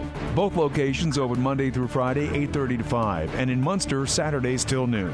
Online, it's misprintusa.com. Misprint in Munster and Hammond for custom print, designs, and signs. Tonight's game is underwritten in part by attorney Carl Hand and the Hand Law Group. Located at 1000 Eagle Ridge Drive in Cherville, the Hand Law Group has over 20 years' experience in personal injury, family law, estate planning, and business law. To learn more, the web address is carlhandlaw.com. That's Carl with a K, carlhandlaw.com, and the phone number is 924-2640. Carl Hand and the Hand Law Group. Quality, experience, results. This is Herm Hoagie of RE/MAX Realty Associates of Munster. Stay tuned, everybody, for the Herm Hoagie halftime report, which is coming up soon, right here on Region Sports Network, the only game in town. Welcome into the Region Sports Network studios, everybody. Nathan Laird here with you on the Herm Hoagie halftime report, brought to you by Herm and Chris Hoagie, RE/MAX Realty Associates in Munster. They're online at regionhomes.com. Let's take a look at the Region Sports scoreboard from the action all across Northwest Indiana at the half in our feature game on 90.5 The Key, and online at regionsportsradio.com. Lowell leads Crown Point 14-7 in the leather helmet game. The game you are listening to and watching right here on regionsports.com. Munster leads Lake Central 10-7. It's the Battle of Broadway over at Demery Stadium. Andrean leads Maryville 7-0 at the break. Down in Kokomo, the Wildcats just got on the scoreboard to take a 7-0 lead over Chesterton in the third quarter. Kankakee Valley leads the defending 2A state champion Rensselaer Central Bombers 22-8 at the break. Penn all over Valparaiso 20-0. Last score update we got from the Cave was Mishawaka leading Portage 22-0 at the end of one quarter. A big LaPorte County rivalry, and it's all slicers. 34-7 over New Prairie in the second quarter. South Bend, Washington leads Michigan City 20-13 just before halftime at Ames Field. Wawasee leads Griffith 7-0 at the break. Highland big over Lake Station 27-0 in the first quarter. Hobart holds a 14-0 lead over the Cougars of Westside. That ball game still in the second quarter. Hanover Central shutting out Bishop Knoll. They lead the Warriors 23-0 in Pete Koulianis' debut as head coach of the Wildcats. Gavitt blanking Calumet 27-0 Gladiators. That one's still in the second quarter. Over at Pete Rosinski Field, we're just getting a scoreboard update on that one right now. Rich Castillo there for the Region Sports Network. The update from Pete Rosinski Field, and Hammond High extends their lead over East Chicago Central 34-8 with just 6 seconds to go. The Wildcats get on the scoreboard once again. They lead again. The Cardinals 34-8 late in the second quarter. Bowman, last we heard, up 8-0 over the South Central Satellites. Scores we are still looking for that we'll have for you later on tonight. North Newton is at South Newton. Boone Grove travels to Wabash to take on the Apaches, and River Forest is doing battle with Wheeler. We'll have all those scores and a whole lot more tonight on the Region Football Wrap-Up on the air till 10 o'clock. I will be hosting that show for you. Mike Zajak's going to be joining me as well. We'll break down all the Week 1 action and take a look ahead to Week number 2. You are listening to the Herm Hoagie Halftime Report, sponsored by the RE/MAX Realty Associates of Herm and Chris Hoagie in Munster. Let their team of 30-plus agents find your new home. They're on the web at regionhomes.com. We're going to take another timeout. And when we come back, we'll send it back out to the marshlands as Munster celebrates 50 years of Mustang football. We'll send it back to Bill Hazen and Chris Ramirez. You're listening to high school football on the Region Sports Network, the only game in town. Regionsports.com.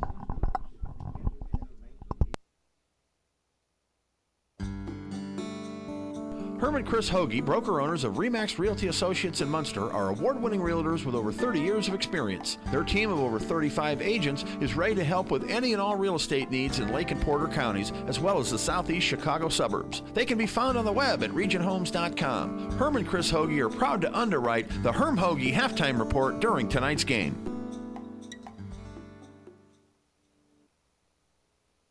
Concussions occur when trauma to the head or spine temporarily interferes with brain function. Seeking medical care as soon as possible is important in making a full recovery and reduces the risk of developing long-term problems. The concussion clinics at Community Hospital in Munster and St. Mary Medical Center in Hobart have a team of medical professionals experienced in evaluating and treating concussions. If you have a head or neck injury, don't wait. Head to the experts. For a head injury on the field, the court, or the ice, the phone number of the concussion clinics is 219-836-4461.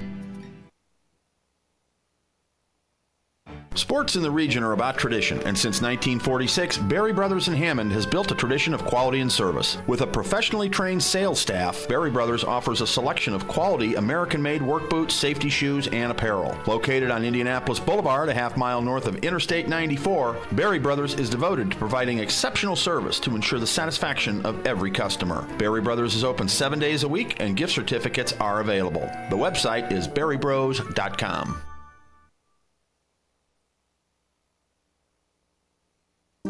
McShane's is the largest locally owned and operated full-service office products dealer in northern Indiana. We carry equipment, supplies, and office furniture for every need. Copiers, printers, scanners, and multifunction equipment from respected international manufacturers. Ask about our cost-effective leasing programs and our special monthly discounts and promotions. McShane's factory-trained technicians will maintain and repair your office equipment too. Call 1-800-837-1400 or for convenient, secure online shopping, log on to McShane's.com.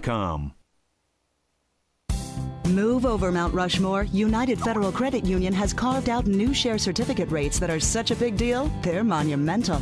With United's limited time certificate rates, you'll earn at least 1.85% annual percentage yield on a 46-month certificate. Take advantage of certificate rates that rise above the rest and get guaranteed returns on your investment dollars at United Federal Credit Union. Federally insured by NCUA. Certain restrictions apply. See branch for details. Rates, terms, and conditions subject to change without notice. $500 minimum balance required.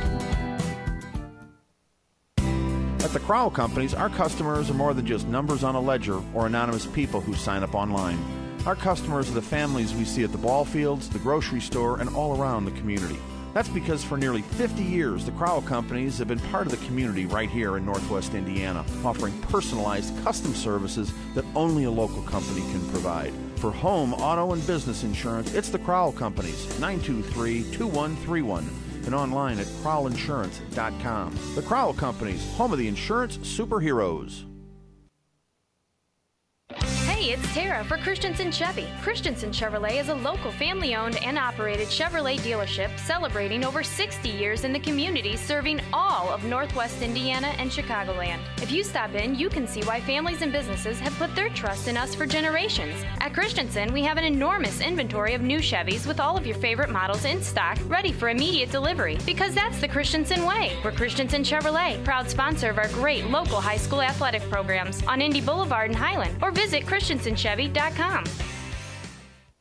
This is Herm Hoagie of RE/MAX Realty Associates of Munster. Stay tuned, everybody, for the Herm Hoagie Halftime Report, which is coming up soon, right here. For game audio and video highlights, log on to regionsports.com. We're going to give you some audio highlights right here. Brother, we have just seen and are still seeing a fireworks display that would make the folks downstate in Indianapolis on July the 4th pretty happy. Wow. They shot the budget this year, I'll tell you. What a display.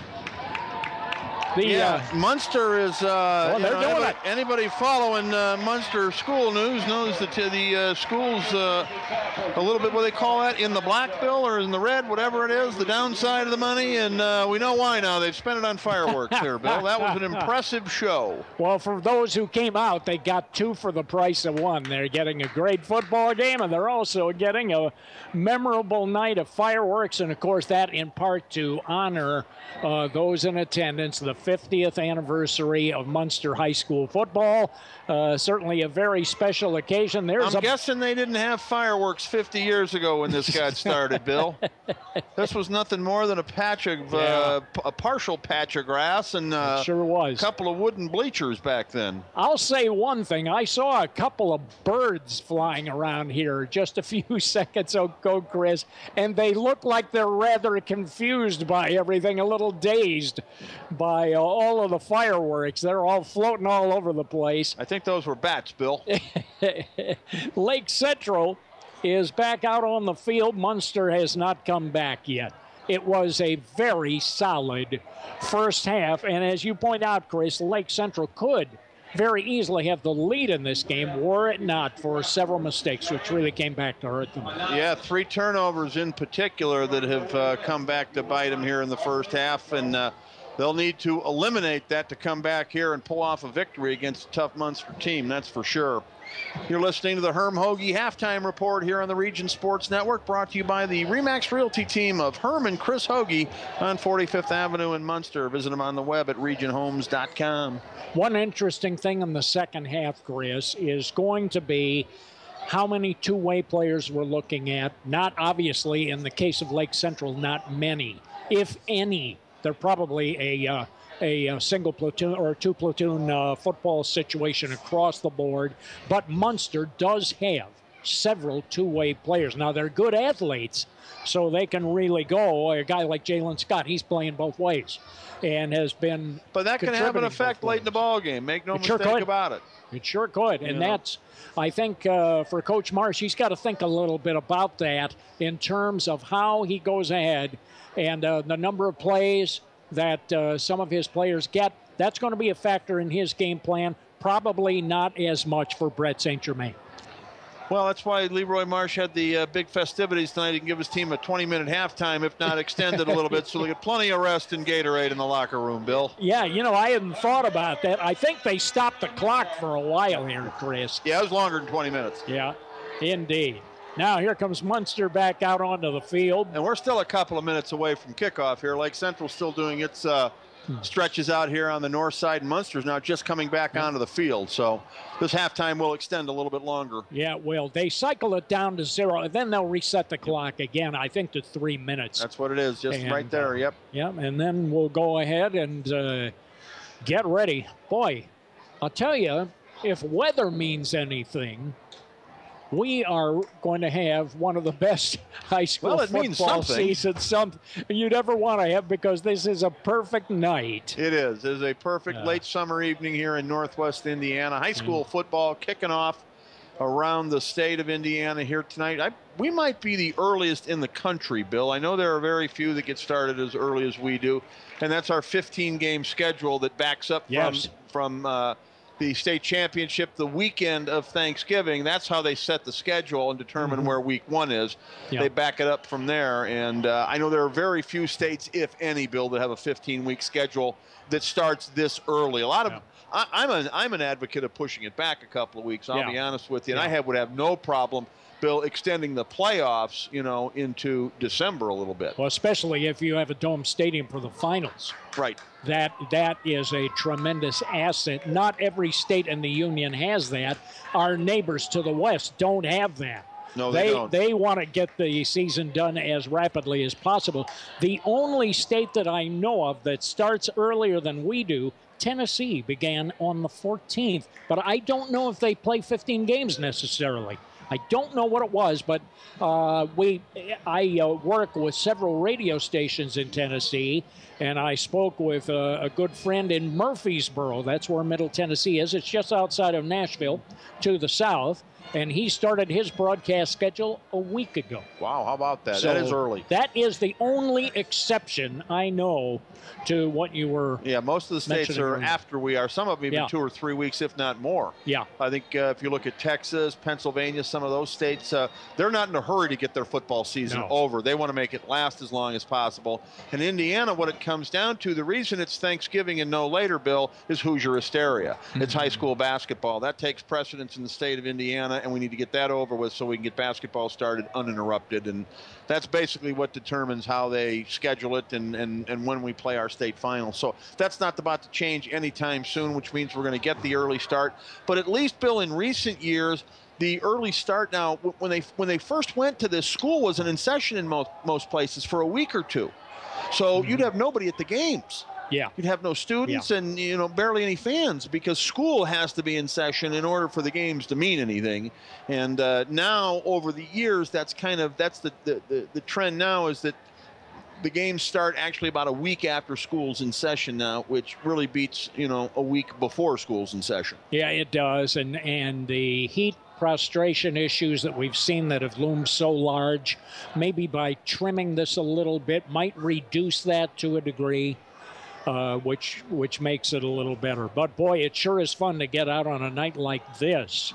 And if this is any indicator, and I think we're looking at one of the most intriguing seasons. This is a horse race. It really is. I can't remember a year where you can look at any number of different schools that could factor into winning the RSN ratings race.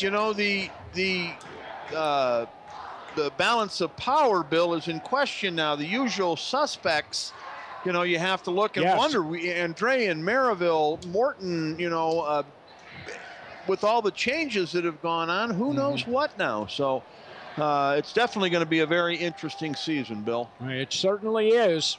It's off to a good start. It sure is here tonight, I'll tell you. Chevy game night, ready to go. Second half action, Bill, presented by the Chicagoland and Northwest Indiana Chevy dealers. Munster will receive the kick, and it is short along the sideline, caught by Scott right against the it went out edge. of bounds. Let's see if he threw a flag. The official has thrown a flag. A marker flag, I think. Let's see. Are they going to rule that he caught it inbounds and stepped out, or are they going to rule that ball was Out of bounds. Boy, if that ball was They don't look like they know what they're going to do at this point. Now they picked up the flag. Okay, they're going to move it. Yep. Okay. Munster's lining up at the 30 in the huddle. So then that is a legitimate flag. Or the 35. That is a legitimate flag. That was That's a penalty flag. Yeah, that's a penalty flag, and so the ball will go to the 30. They ruled that ball out of bounds. So Lake Central not doing themselves any favors here to start the half.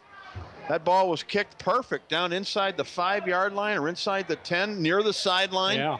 And the Munster player had to field it. And I'll tell you what, he was close to going out of bounds with the ball, but it didn't happen. Munster gets the benefit of the doubt there, and now Lake Central's put its defense in a hole. Jalen Scott gave us some extra drama, to say the least. Brett St. Germain out there having a word with the 3 officials. He doesn't like the call, and I can't say as I blame him. The officials got together. They really didn't know what to do over there, and they decided after they got together that this is what they were going to call. Well, so Brett St. Germain has got to be, a little bit perplexed how they came to that conclusion. Well, Germain is thinking that he caught the ball inbound, that Scott caught the ball inbounds and then ran over the sideline with it. And if his momentum took him out, that's on him. And he was right on the sideline. Of course, from our angle, we couldn't see whether his toes were inbound or out of bound when he made the catch.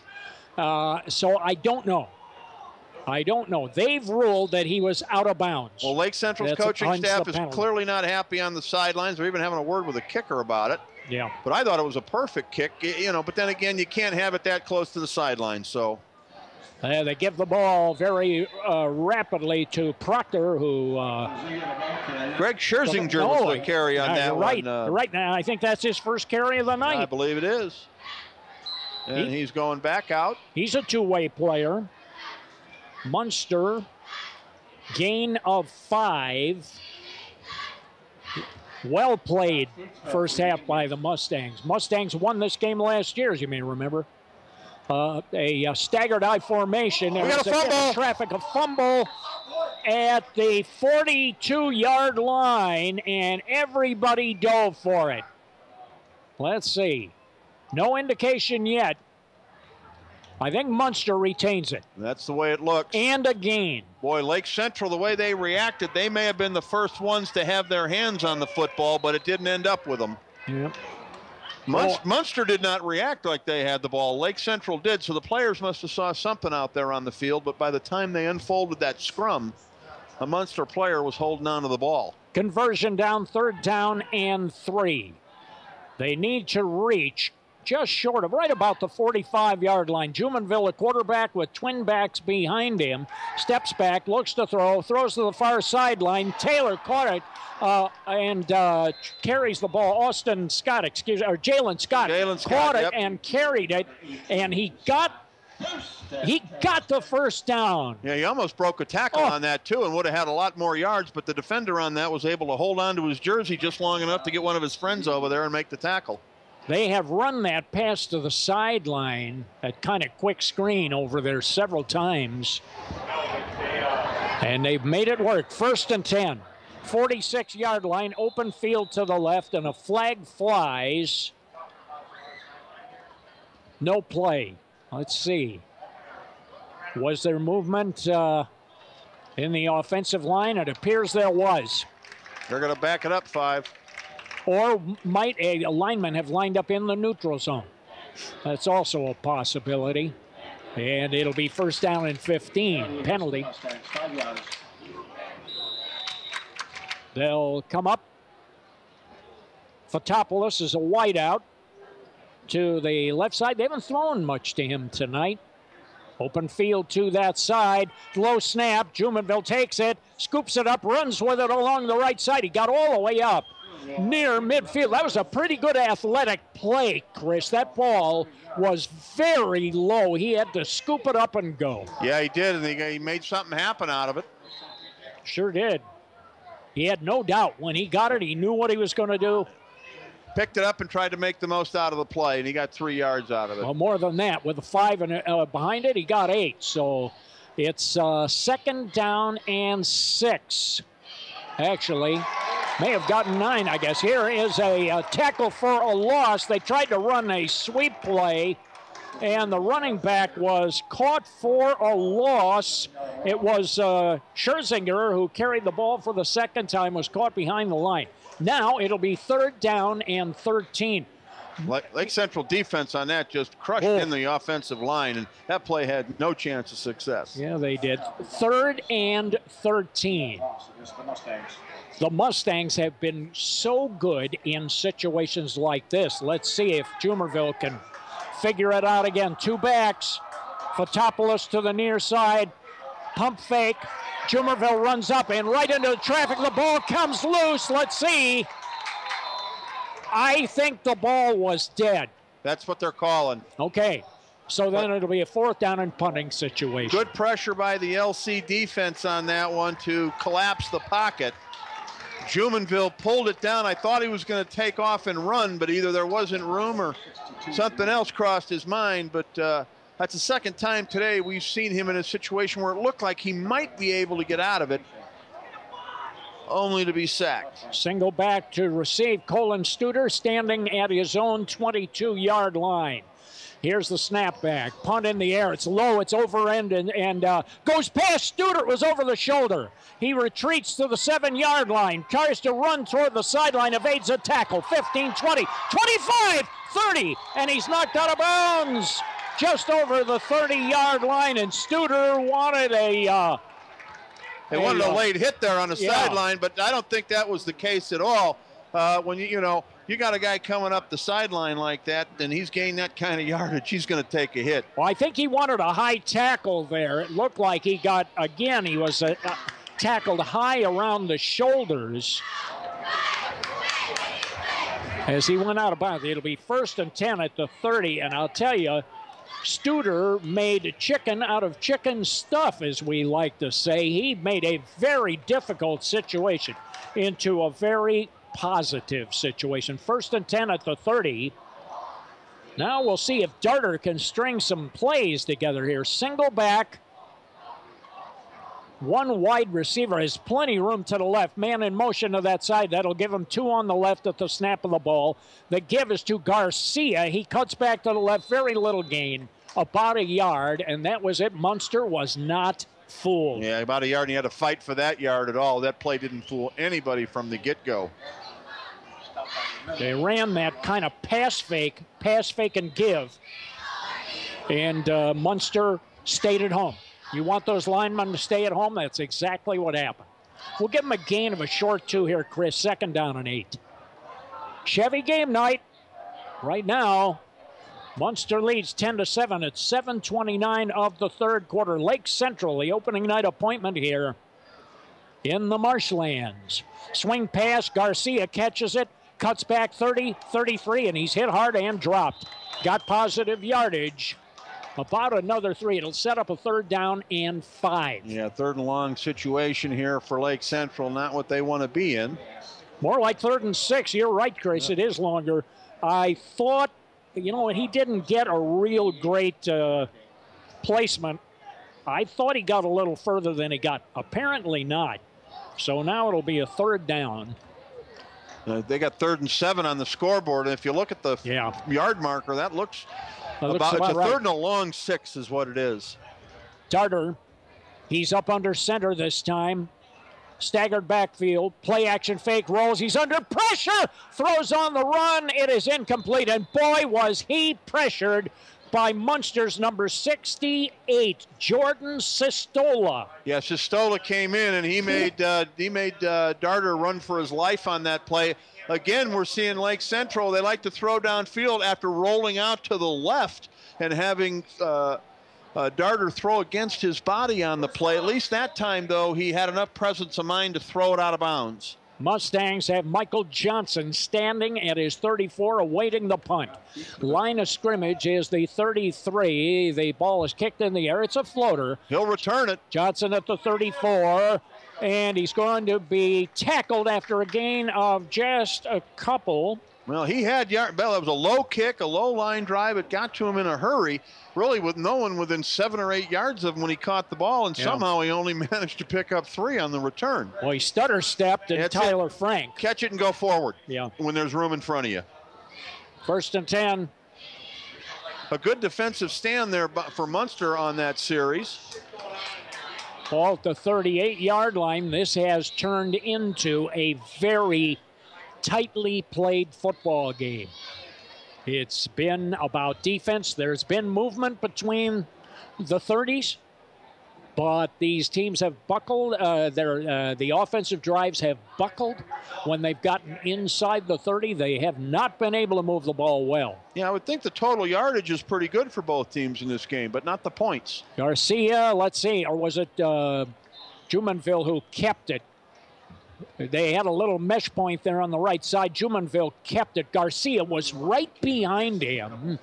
And a gain on the play of about 3, second down and 7. Munster leads by 3, 10-7, halfway through the third quarter of play. Chevy Game Night, we come to you from Munster tonight. Season opener, and good wishes to everybody. Let's stay healthy and have fun. Here's a swing pass and a heavy pressure. The ball was incomplete. The pass was intended for Obradovic, Milan Obradovic, 6'3", 213, a tight end. He never had possession of it. There were a few fans who thought he might have. Only on the Lake Central side. But no, that was an incomplete pass all the way. He never had possession of it. It was a nice hit by the defender on that. 3rd down and 7 here, Chris. Yeah, we'll see. The ball's at the 40. They need to reach the 47. Jumonville, 2 receivers behind him, open field to the right. Jumonville, straight drop back, under pressure, middle screen, it's intercepted and dropped. The ball popped up into the air. Oh, they ran that middle screen, and Andrew Pruitt wasn't going to have anything to do with it, but then that ball was popped out of his hand. And boy, that was a huge break for Munster. Geez, that would have been trouble. Who was that, Bill, for LC? Did you get a number? Yeah, Pruitt was the guy, number 32, Andrew Pruitt. Boy, that's one he's going to see in his sleep tonight, Bill, if he can go to sleep. I can relate to that, brother. That will be on his mind. Oh. Well, wait a minute. He may have started running, Bill, before he actually had it. Now, what are they calling here? Interference? There must have been a flag. I did not see a flag or an indication of anything by the official. No, I never saw it. The ball's at the 45. Munster has a first down. They still have it.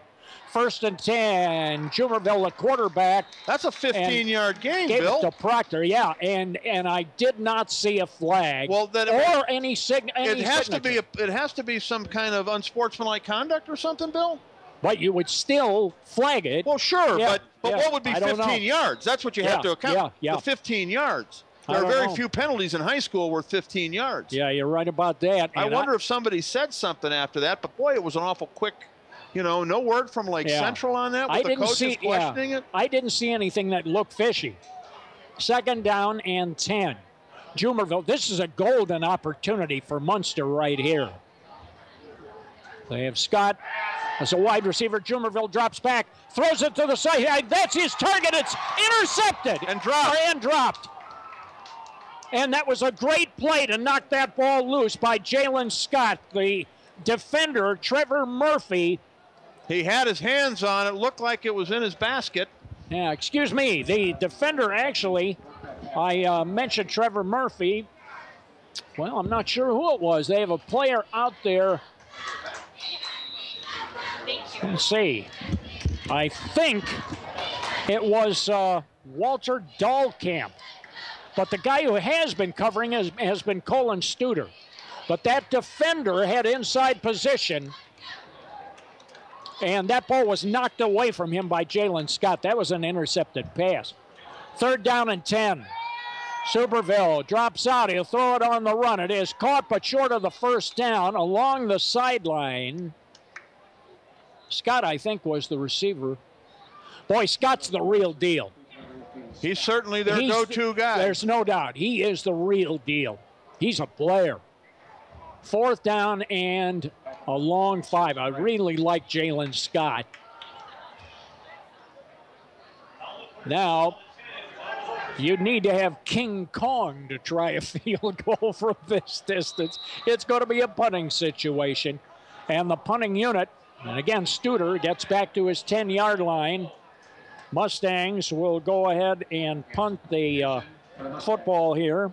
They have Logan Armagast in the ball game. He's standing at his own 47. The line of scrimmage is the Lake Central 40. And Studer is standing inside his own 10. High snap. And there's a flag. Roughing the kicker. A sky ball drops inside the 10, bounces back the other way. As that flag flew, now a marker flag. Well, that ball looked like a home run in a phone booth. That ball was right up there at light tower height. That was really kicked high. Well, Munster should get the ball back. Lake Central went for the block on that. And, maybe they're not. Maybe they're picking up the flag. The flag is still on the ground, the other side of the 50, but Lake Central's lining up. They're picking it up. I wonder if they could have ruled here that the... he got a piece of it is what they're ruling, maybe. Yeah, or that the defensive player was blocked into him. I don't see how they could have called that, though. The Lake Central was crashing in there on that. They had a couple of guys in there, so... Well... Interesting. They're putting it at the 35. Hey, Munster has the football. Munster has the football, so they did rule. Okay, that is it. There's the 15 yards. Well, they're not signaling anything. The officials are not doing their job signaling. First and down, first and 10. The ball is given to Proctor. He tried to cut it back. He got to the 31-yard line. And now it is second down. And there must have been trade-off penalties here because it was a 1st and 15, Chris. Now it's a 2nd down and 11. That was a gain of 4. So there was a penalty that was attributed after the play, which made it 1st and 15. I don't know what that was. Of course, so that would have been on Munster then. That's correct. That would have been on Munster. That's how you get a 1st and 15 on a situation like that. You'd have to have a later penalty. But that would, when would they move the ball up to 15 yards, Bill, for the penalty, for the roughing the kicker penalty, making it 1st and 10. Where does the 5 yards against Munster come from? Don't ask me. There was no stoppage of play. Yeah, I know. You wonder if there might have been a little bit of bad word in there somewhere. Well, maybe not to the tune of 15. There still has to be a stoppage of action in order to get the 5 yards on. You can't. You don't just signal up to the scoreboard to put 5 more yards on the. I've tried it. You're right. It doesn't work. It doesn't work. I don't know what's going on with the officials here. Danny Stanley carried it for no gain. Here's a pass over the middle. It's caught. Down to the 20, down to the 18-yard line, and you're right, it was wide open, and Logan Armagast caught it. 1st and 10, and at the 18-yard line, and somehow through all of this, Chris, the Mustangs have continued to sustain a drive. The net effect of it is, even though there have been a number of penalties, Munster is still alive on this drive, and if they score here, they will put pressure on the Indians. 1st and 10 at the Indians' 18. Cuberville has it, goes ahead and gives it on a sweep play. Proctor breaks one man, kicks back the other way. Good move, beautiful cut. He got down to the 15-yard line. That was a great cut. Yeah, he picked up a few yards. What could have been nothing on that play. He had Lake Central defenders all around him. Was able to stop, cut, and get upfield. Only picked up 3, but it could have been nothing. Yep. How many penalties in this drive? 3? I believe so. I think it's 3. A couple of 15-yarders, too, right? Yeah. And 2 of them occurred in what would have been possession change situations. Those really hurt. Minute 12 to go, 3rd quarter. Now we have 2 wings, and they give it to the man going around on the right side, and Danny Stanley carries it That's the first time I saw them line up in a classic double wing formation there. Boy, did that bring back memories. He got down to the 14-yard line. That is a gain of almost 5, about 4. That was the 11th play of the drive as I have it. Yep, Munster threatening again inside the 15-yard line as time runs out here. 30 seconds to go in the third quarter. Let's see if they'll go for one more here. They'll have to run one more play. Now they're in that double wing again. This time it give the other way. Proctor, and he's going to be caught in the backfield. Great defensive play, and again shooting the gap. Brian Sistma, number 23. Called his name how many times tonight? Oh, a ton. He's making a play for the Berry brothers, blue-collar play of the game here, Bill. Boy, I'll say he wants it. We're down to the end of the third quarter, and the third quarter is history with Munster leading by 3. You're listening to Chevy Game Night here on the Region Sports Network. 10-7 our score. Munster leads Lake Central from the Marshlands. We're back after this on the Region Sports Network, the only game in town. Regionsports.com. Your local Chicagoland and Northwest Indiana Chevy dealers are proud to be contributing members of the community here in Northwest Indiana. Your local Chevy dealers also pride themselves on their commitment to help you find a vehicle of your choice at a Chevy dealer near you. Our website is ChevyDriveChicago.com. Once again, that's ChevyDriveChicago.com. We look forward to serving you. Chevy runs deep.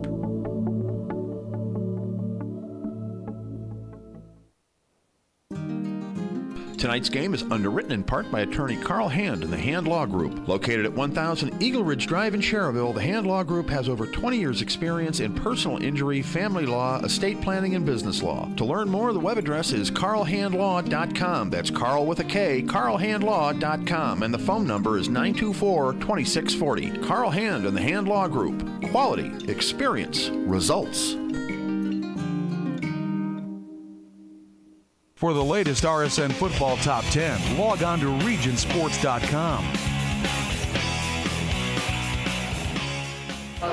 Tonight's game is brought to you in part by the Clubhouse Bar and Grill in St. John, located at 9163 Wicker Avenue. The Clubhouse features a menu with appetizers, burgers, salads, and a great selection of craft beer and other drink specials. The Clubhouse is the place to go after the game. The Clubhouse on Wicker Avenue.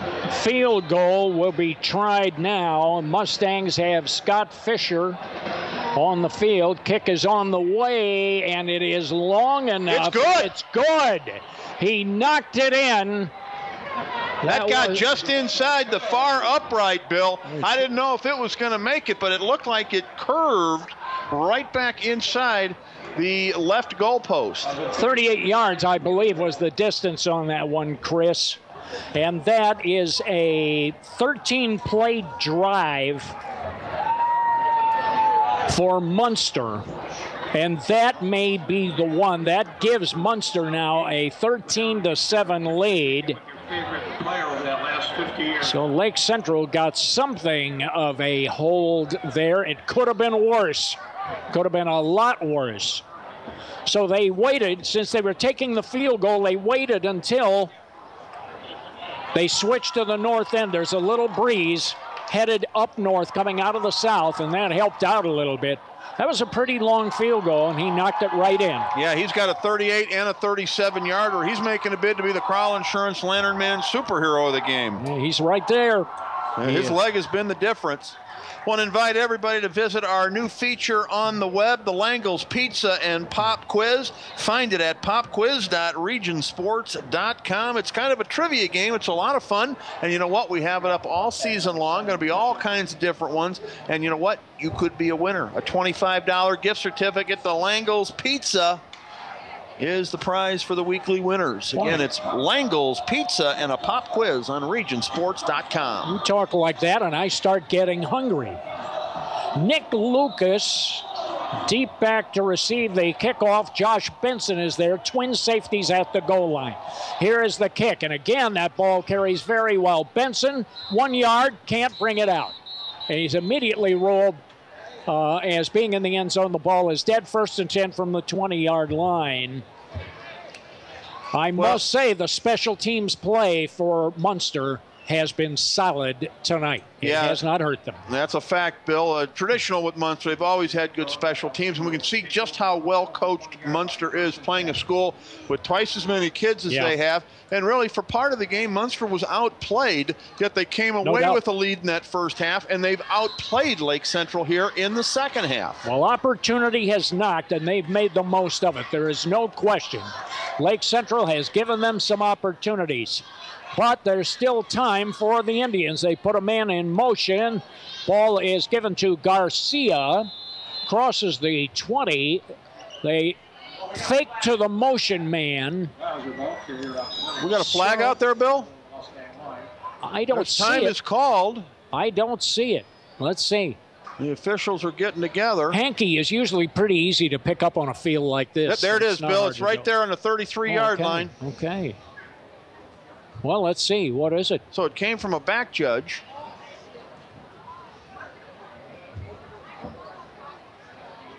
All right. No indication again yet. They're moving it downfield, but I'm not seeing the officials give any sort of indication. I can't recall the last time I saw an official let us know what the penalty was. Must be a personal foul here. Yep, it's another 15er, right? Where was it? Yeah, no, they started at the 20, so... Yep, and they're at the 35. So it's a personal foul of some kind. That's three of those with 3 15-yarders in the last few minutes here. Last two possessions. Yeah, they're piling them up. There's no doubt. Plenty to work on in practice next week, I'll guarantee you that. Well, that happened after a 2-yard pickup. I mean, there had to be something going on that pile. Darter is under center. They put a man in motion. Quick screen to the sideline. It is caught by Adkins. Runs up the sideline across the 40, and he's knocked out of bounds. We'll see where they go ahead and set it. And they're going to rule that he went out right at the 40. It looked to me, Chris, maybe just a little before it. Very close. 3 15-yard penalties we have no explanation for, Bill. 2 on Lake Central, 1 on Munster. Fourth play of the drive, 13-7 Munster. We have 11 minutes and 1 second left on Chevy Game Night here from Munster. Single back, man in formation, and he gets the ball on a sweep. They run a sweep play over to the right side. It was carried by Sean Griffin. Sean, a 5'8", 155-pound senior, trying to get around that end. The far end over there, the right side, but was unable to do it. Great pursuit by the Munster defense on the play. Yeah, they kept him running laterally. He ran out of real estate. He couldn't turn it up. So they ran that motion play, and he carried it. They ran a sweep. Sean Griffin is a guy who has really emerged for Lake Central. We've seen a pretty fair amount of him. He has good feet. He's pretty quick. 3rd down and 5. Now, this is a conversion down. You'd kind of look for Darter to throw it. What's been interesting is that Darter hasn't really gone to his real good receivers all that much tonight. Well, after that first drive, Lake Central has not been the same offense after that first drive. 2 men to the left, single back. Darter drops back, throws to the sideline, underneath where they need to go, and the receiver, Adkins, is tackled forward. He may get it. Let's see where the spot is. But if he gets it, that's all thanks to him on the play, because the pass was thrown short of the first down marker, and in this area, we know from watching the Bears for our whole lives, you can't get a first down on 3rd and 6 when you throw it 4 yards. Yeah. You're putting a lot of pressure on that receiver. They didn't give him the spot, Bill. It's going to be 4th down and short, and less than a yard. And they're going to go for it, or at least it looks as if they will. Darter, the quarterback, single back behind him. They go in motion. And they give it on a counter play. It's free again. Same player as before. Anthony Giles all the way to the house. Anthony Giles, 56 yards for a touchdown. Wow, right up the middle on 4th down and short. Munster bunched up, looking for a fullback type play or short yardage call. Instead, straight up the middle. There was no catching him. His second touchdown of the game. They might have found themselves a game-breaking back. How many carries does he have, Bill? Just a handful, and they've all been, almost all of them, for big yardage. Wow. They ran that little scissors. They had a man in motion and then just gave it to, that's that same basic play that they ran before with Giles. We're tied at 13. Here's the extra to give it a 1-point lead if Lake Central can make it. Snap, place down. Ball is, no! The quarterback tries to run out. The holder tries to run out. He doesn't get it. Tried to throw the ball into the end zone. Studer. And it looked like they had trouble getting the ball down. We are tied. A blown extra point. Yeah, the snap was on the ground. The holder, Colin Studer, never really had much of a chance. Munster had crashed in and was putting pressure on it, so Colin Studer had to get up and try to make something happen. But boy, Lake Central really tonight, how many times have they shot themselves in the foot? 7-play drive on that touchdown, the big one being that 56-yard touchdown run. And welcome to Chevy game night, Anthony Giles. My goodness. Out of nowhere. These are the things that cannot be predicted going into high school football on a Friday night. This is the stuff that makes it so fascinating. You cannot predict who's going to, as we like to say, who's going to show up. And brother Anthony Giles showed up, said, call my number, coach, I'll give it a try for you. On paper, Lake Central comes in as a favorite here. Yeah. But on the field, other than maybe that first quarter, Munster's pretty much outplayed them. But here you go, Lake Central with a couple of plays has managed to tie the ball game and should actually have a lead. But at the same time, Munster could have a lead in this ball game. So there's a lot of things you can look and say, wow, this or that happens and it's a different ball game. But as it is, we've got a great finish ahead of us. 13 all, 9.5 minutes to play in the fourth quarter. Week 1, we couldn't get the season off to a better start, Bill. Munster has had a bender but not break defense tonight. Lake Central has moved the ball well between the 20s for a good part of the game. Yeah, well, they've had to shoot themselves in the foot offense, whereas Munster's had a bend and don't break defense. You're right about that. But they broke twice. Yeah, they broke twice, this being the second time. Now here is the kick, and it'll be fielded at the 5-yard line and run back across the 20, and a huge hit. Boy, what a collision, huh? 20, I'll say 22-yard line. That's where the Mustangs will put it in play after that return by Jeff Proctor. Looks like that was that Brian Sistema again here, 23. Is that who I saw on the collision with Proctor there? Boy, those two really banged heads there. 1st and 10 for the Mustangs. Tied at 13, 9:23 to go. This game has turned out to be everything we hoped it would be, and in a lot of ways more. It's been very tight. We know the storyline that Lake Central has really struggled against the Mustangs in recent years, early in the season when they played them. Juberville, the quarterback, he has a 2-man receiver package to the left and open field to that side. Gets the ball, runs it to that side, and gives it straight ahead. I think it was Garcia. Let's see, gain of about 2. Proctor, the ball carrier. Got it for a couple of yards there. So Proctor, who has been very steady, straight up the middle, gain of 1. It'll be 2nd down and 9. Single back Proctor behind Juberville. New wide receiver on the near side. They have a 2-man receiver package on the far side, an open field. They run a pitch to Proctor, sweeping the left side. 30, 40, 45, 50, and still on his feet. Down the sideline, the 20, the 15, 10, 5. Unbelievable touchdown. Would you believe it? 76 yards for Proctor, and it was your man, Jalen Scott, who made the play on the far sideline with the incredible block that sprung Proctor the last 45 yards. Wow. I hesitated because I thought he had touched the sideline, but he had not. Boy, the traffic was tight along that far sideline. How Proctor managed to get on the other side of that, I don't know. 76 yards, 3-play drive. The Mustangs are back in front. Now the try for the extra point. That's why Proctor's their main back. They want to give him the ball, especially late in the ball game, and let him make things happen like he did there. Fisher will kick. Snap, place down, kick, high, it's and good. On the target, right through. Now the score at 8:30 remaining, fourth quarter of play. It's Munster 20 and Lake Central 13.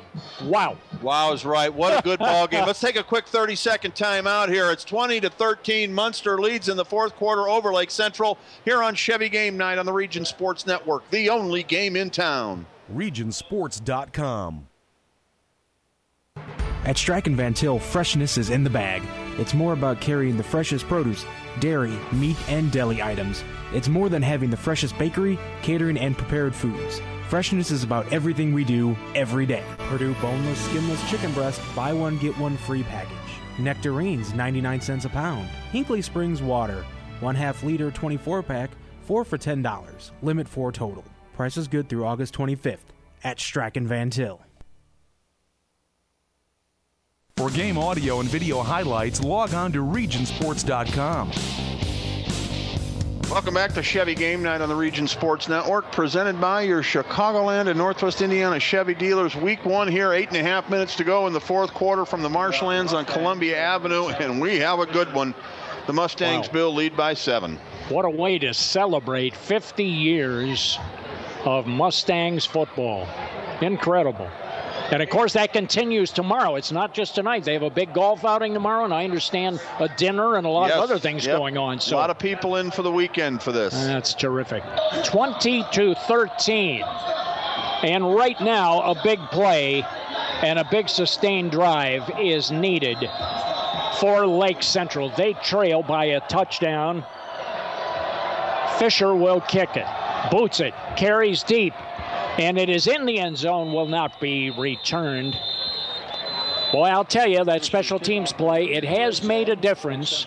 That ball's been getting to the end zone consistently, so you haven't seen many return plays. We haven't seen a real good return yet in this ball game by Lake Central. Tonight's game is underwritten in part by the Randall K. Miss Accounting Group in Cherryville. When it comes to business, let Randall K. Miss Accounting put the numbers to work. Their phone number, 864-8541. They're online at rkmissgroup.com. And Bill, we've got to decide after the ball game who our Crowell Insurance superhero of the ball game will be, and several players now starting to make a bid for that award. Boy, I'll say that's going to be tough. That is going to be tough. It might be somebody we haven't even thought of yet. There's enough time. Darter, the quarterback, drops back and throws it into traffic. It's caught. Positive gain of some yardage there. And making the catch for Lake Central was Sean Griffin. So a gain of about 5. Griffin was on the left side. That's the first play of the drive for Lake Central. Lake Central has been their own worst enemy a few times here. They have had some breakdowns that have ruined drives for them. Darter, 2-man receiver package and a single back. The back is Garcia, and flags fly at the snap of the ball. You've got to be on the offensive side. So it would appear. And indeed, they're going to mark it 5 back. The Indians are giving ground, so that seems to verify your analysis here, Chris. Well, it's not the direction Lake Central wants to go late in the fourth quarter of a ball game you're trailing deep in your own territory. Well, you're right. For Lake Central, it's the Southern strategy late in the ball game here, no doubt. They want the ball moving south. That's their end zone. They want to put it in there. Yeah, well, that strategy's backfiring right now. 2nd and 10. Indeed. Shotgun formation. Garcia the single back. Dropping back, Darter, 3-step drop, throws to the sideline, and you would have to be Wilt Chamberlain that gets that one. Yeah, that slipped out of his hand or something, because it had no chance. That play really just wasted down almost, Bill. 3rd down and 11 now. Lake Central, that's a question. That's a call you got to scratch your head about. That play had no chance of success. Sean Griffin was the target. And here's the thing, Bill, even if it was successful, if it was caught, okay, the player was going to go out of bounds on the reception. They're going to pick up 2 or 3 yards on that play. I can't understand the purpose of the call. Well, you know what? They haven't thrown down the field a lot, which surprises me. They've run a lot of throwing the ball passes. 30 yards in the air to the sideline. Yeah, you may as well throw it 2 down yards. the field, yeah. And with a guy like Atkins who can catch it, again, it's Darter looking, guns it to the sideline. He has a target at the 34, trying to get to the 35, push back. First down, that's Atkins. And it was Atkins who caught it, and he did get the first down. Well, that's what Lake Central, when they're going to throw it, that's the way they need to throw it. Have Darter get in the pocket and fire it downfield with some force like he did on that play, not try to loft something to the sidelines. It's basically a line of scrimmage play. And, for the most part, Chris, he is getting enough time to throw. Yep. He's not under continuous pressure. Pounded, right. They have not been able to put much pressure on him. So these errors that have come have been mostly clear path throwing errors. Yep. He's just, sometimes he's he's a little mercurial. He makes that big play for you and then throws the ball to the wrong team. He's a 3-year starter at quarterback, so I know he got gifted. Significant playing time his sophomore year, started last year. So he's got experience, and this is when you need that to show. A senior quarterback, with a ball in his hands in the 4th quarter trailing in a game you're supposed to win, you need your quarterback to come through. 1st and 10. Scoring, Wawasee has defeated Griffith tonight, 21-7. Was that at the Boneyard? No, that was in Wawasee. Okay. 20-13. Anybody's ball game, 1st and 10. Lake Central has it. They trail. Bill Hazen, Chris Ramirez, man in motion is Griffith. They give the ball, and Garcia carries it. That's that little action. They run that's how they got the big touchdown plays. They run that sweep, and then they counter against it. It's a bit of an option type play. Yeah, and then you think it's going one way, they come back the other way. They have some misdirection on that, and that opened up twice for big gains. This time they got about 5 on it. So they run the sweep, and then they go against the grain. Well, it almost looked on that play like Ethan Darter wanted to take it back from the halfback on that one, but the halfback had nothing to do. He was taking it all the way. So a little bit of confusion, I thought, on the handoff. Darter, quick screen, caught by Austin Atkins. Juke steps past one defender across the 45, gets close to midfield. That's a receiver having to do it on his own. He had a defender right in his hip pocket, and he managed to get away from him. Yeah, a wide receiver screen there, but really with nobody around him except for Munster defenders, so he had to work his way through the crowd to pick up yardage. 1 touchdown separates these teams. Don't forget, and we're approaching the halfway point of the 4th quarter, overtime is a possibility. Man in motion, Griffin. They drop straight back. Flag flies as the ball's thrown downfield. Caught by Atkins. He caught it between 2 defenders at the 25-yard line, but I thought I saw a flag fly. You did, Bill. It's back behind where the quarterback threw the ball, so let's see what it is. That's the best pass that Ethan Darter's made all night long. Boy, it was a beauty. And it's coming back. It was thrown into double coverage, and that ball was right on the money, and Atkins, that's the type of pass offense that we've been kind of waiting for here tonight. That Austin Atkins can play some football. They've got themselves a wide receiver in that kid, no doubt about it. Went up between 2 defenders and made the catch. We've seen him make a couple of nice grabs tonight. But, wow, this one here, I don't know. Again, I didn't see any kind of indication from the official. So I don't know what the call was on that, but it hurt Lake Central. It's KV, you see. They defeated Rensselaer Central 29-8 tonight. Wow, Rensselaer is the 2A defending state champs in Indiana, 15-0 last year. Yeah. Kankakee Valley, a 3-win team last year. So, again, a lot of question marks with this season. First regular season loss since October 11th of 2013. Darter with nobody in the backfield throws it. It's caught at midfield. A beautiful throw and low. Velasquez, Jeremiah Velasquez reached down to his shoe tops and made the catch. And he picked up about half the yardage. Yeah. That almost looked like a screwball that was thrown in there. Had a great drop on it, and the nose was down. But Velasquez stayed with it, made the catch. Gain of 3. Actually, I thought it was a little more. 2nd down and 7. Darter, now they're starting to flood the zone with receivers. 5 wideouts. 3 to the far side, 2 to the near side. Darter flips it quickly, stepping back to catch it, and then advancing it for a gain. That was Griffin that time. He got it down to the 43, maybe the 42. They have about a yard to go for a first down. Yeah, they're marking it 2 yards short according to the sideline, so a big third down play here. Well, but this is 4-down territory if you're Lake Central, so they got 2 downs to convert this. I'm guessing they're going forward on the next 2 carries. There's no need to mess around. Well, they've gotten into their base now. Yep, there you go. You got a I formation. Naked back, single back. No, I formation, you're right. Quarterback is up under center, man in motion. The ball is given to the up man who carries it close to the first down. An odd-looking play there, Bill. Yeah, that's not in there. That's probably the not number 1 play in their playbook, but Mike Pena, just a freshman, carried it. A freshman getting the ball in that situation's a rarity as well, but it looked like a couple of Lake Central linemen just stood up on the play. Did you notice that, Bill? Yeah. Let's see if he got it. They've ruled first down. They're moving the chains. 7 plays in the drive now. A touchdown and an extra point ties it.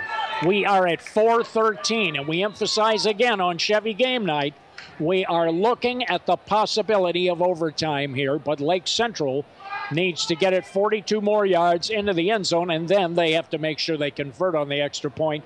And we've already seen some thrills as far as unintended thrills. It may be automatic in the NFL, but it's not in high school. No, Bill. Not by a long shot. Darter with a single back. Pump fakes, throws it up to the far sideline. Reaches and makes a sensational catch. Adkins, an unbelievable reception. He reached back and one-handed it and pulled it in. On top of the receiver. He was covered. He sure was. He jumped up, turned around in midair, reached over the receiver, and pulled it from the receiver's chest is what it looked like. What a tremendous, we've heard so much about this kid, and I'll tell you what, he is living up to the hype that we have heard about. Well, what a game he has played, and that is one of the best catches you're going to see at the high school level. That ball was thrown a little behind him, Chris. He had to reach back. A great play. That ball could have been easily intercepted. Man in motion, sets up on the right. Here is the give, and Garcia hits the left side and gains about 3, maybe 4. Let's give him, I'd say 4 on the play, 2nd down and 6. All right, you are listening to Chevy Game Night. You're watching Chevy Game Night here. 3 minutes to go in the ball game, 20-13. Munster leads Lake Central in opening night action here, presented by the Chicagoland and Northwest Indiana Chevy dealers. After the ball game, check out the clubhouse, 9163 Wicker Avenue in St. John. Come talk about the ball game. Velasquez is a wide out open field to the right. Now a staggered I formation. The quarterback runs out, puts it in the air. It is caught at the 5-yard line, and he's close. He is close. He did not get in. It was, I think, Morrell James, number 21, who floated out of there. Morrell James. And, Bill, he is inside the 1-yard line. A foot, maybe a little more, maybe a foot and a half at the most from the end zone. Inside the 1. How about that? What a situation. Morrell James stepping in there. That's his first major play. He's just a sophomore. 1st and goal. Touchdown here would put him within a point. Give to the deep back. Gets over the left side. Touchdown! Touchdown! The ball was carried. It looked like, and from our angle, we didn't get a good look at it. I don't think it was Giles. I think it was, it looked to me like Hunter Rate El Zanotto who carried it. Easy 29. for you to say, Bill. Boy, I'll say 29 is what it looked like. He was the ball carrier. Now the try for an extra point to tie the ball game. This one is crucial. And time is called, yeah. 2:06 remaining here. Timeout. Right now it rests on the foot of Austin Chuckaluk. And Munster called or Lake Central called the timeout there. Okay. Wow. Interesting. Well, you need to be sure here. You know, if you're Lake Central, you need to be sure. We've already seen some bad snaps. Well, you miss this extra point, the rest of the game doesn't matter. So you've got to hit it. I have no problem with that timeout. You have to be 100% sure you know what you're doing here. Yeah. And who knows? We've seen these situations before with Brett St. Germain, and he doesn't always kick the extra point. I was just thinking of that. I know the situation you're thinking is, of course, the greatest play in region football in history. Geez, I'll say. 4th and 26, Griffith Andrean Sectional Championship 2004. Oh, boy. And after the 4th and 26 touchdown, or the 33-yard touchdown, the 2-point conversion on the fake. And that's right. One of the most memorable plays of all time. Brett St. Germain called it from the sideline. Sure did. Let's see if they'll do that again tonight. Yeah. That'd be a riverboat gambler situation for sure. It sure would. It sure would. And I have to believe that Leroy Marsh has a long memory about those things, too. I'm sure he's fully aware of that history. And he's thinking the wheels are grinding here on both sides of but there's 2:06 left. No matter what happens here, there is time for Munster. Let's see if they're going to go for two here or not. They're lining up as if they're going to go for two. Yep, that's what they're doing. The kicker's not out there. They're going to play for the win here now. Munster's going to call time. All right, so that'll stop it. And now we're really, Ethan Darter came out there. And so, wow. Well, I'll tell you, this is a little bit surprising to me, particularly if you're in a situation where manpower-wise, you don't have as many players going both ways as Munster does. Well, you're giving Munster the ball with 2 minutes to go, though. If you don't make it, you're down with 2 minutes to go. How are you? You've got to stop them. You've got 2 timeouts left. You got to figure out a way to get the ball back and get downfield. You would think the conventional logic here would be to kick the freebie, as it's known. You know, people think this is an automatic. It's not by any stretch at the high school level. But just the same, I think it is probably here the safer bet is to kick it. You know, the worst thing that can, if Brett St. Germain calls for two here, doesn't get it, he's going to get roasted if they lose the game. If he sends the kicker out there to kick the game-tying extra point and the kicker doesn't make it, you can't blame the coach for that. Right. But you can if they call a 2-point conversion instead of kicking the extra here. And here's the problem. Let's say he makes the extra point. We've seen Jumerville pull out some big plays, and he has a big player in Jalen Scott who has really hurt the Indians' defense tonight, and you have 2 minutes of time for them to do something. That weighs heavily in the equation. Let's see. Jalen Scott is Well, they're going no huddle, straight from the sideline here. Well, let's see. Darter. 4 wideouts. Single back is Garcia. He's going to run it up the middle. Watch him. Darter waits for the snap. Steps back, throws it into the corner. Flag. It is incomplete. Flag flew. That's going to be defensive interference, but I don't agree with it, Bill. He got there after the fact. Unless there was something I missed, there may have been a push. Oh, they're going to call it on Lake Central? Oh, how about that? A push-off on Lake Central. The target was Ryan Beretta, number 81. And if indeed that is the case, wow. Well, everybody's walking. I'm not sure what's going on because they're back on the field at the goal line. Is back on the field. They're calling it. They are calling it on Munster. Yeah, then it had to be on Munster. But why would while the officials have not had control of this in the sense of communicating what's going on, we haven't seen any calls. Didn't see one. Yeah. He's giving it on the other side now. Okay, but it's very hard to. Yeah, we're not. To recognize yeah, you're that. right. We're not seeing it here. He's not giving it to the LC side, that's for sure, which is the side of the stadium we're on. So now Lake Central's going to kick it. Lake Central, the flag is on Lake Central. They've been backed up 5 yards. What is going on here? I don't know. What is going on? How can they be getting another play? I don't know. Here's the extra point attempt. Oh, they botched the snap. They botched that. And now they'll try. They put it in the air. It is caught at the 4-yard line.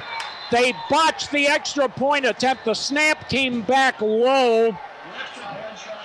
And Munster retains a lead. Wow. I can't even explain what just happened here. Bill, how many times has the ball been moved on a stoppage of play without any sort of indication? Yeah, I don't know. Yeah, you would have figured that it would have been half the distance to the goal, and they would get another play. The penalty was on Lake Central. How do they get another play? I don't know. The flag was thrown in the end zone, Bill. It wasn't it wasn't a clock violation. It wasn't a 25. Yeah. So if that's the case, how do they get another play? Yeah, and they ran the entire play out. Right. It was run at full speed. Yes. So the first play was over. Yeah. And Munster ran off the field celebrating, had to come back on. Yeah. Lake Central gets a 5-yard penalty attributed to them, and then they get to kick.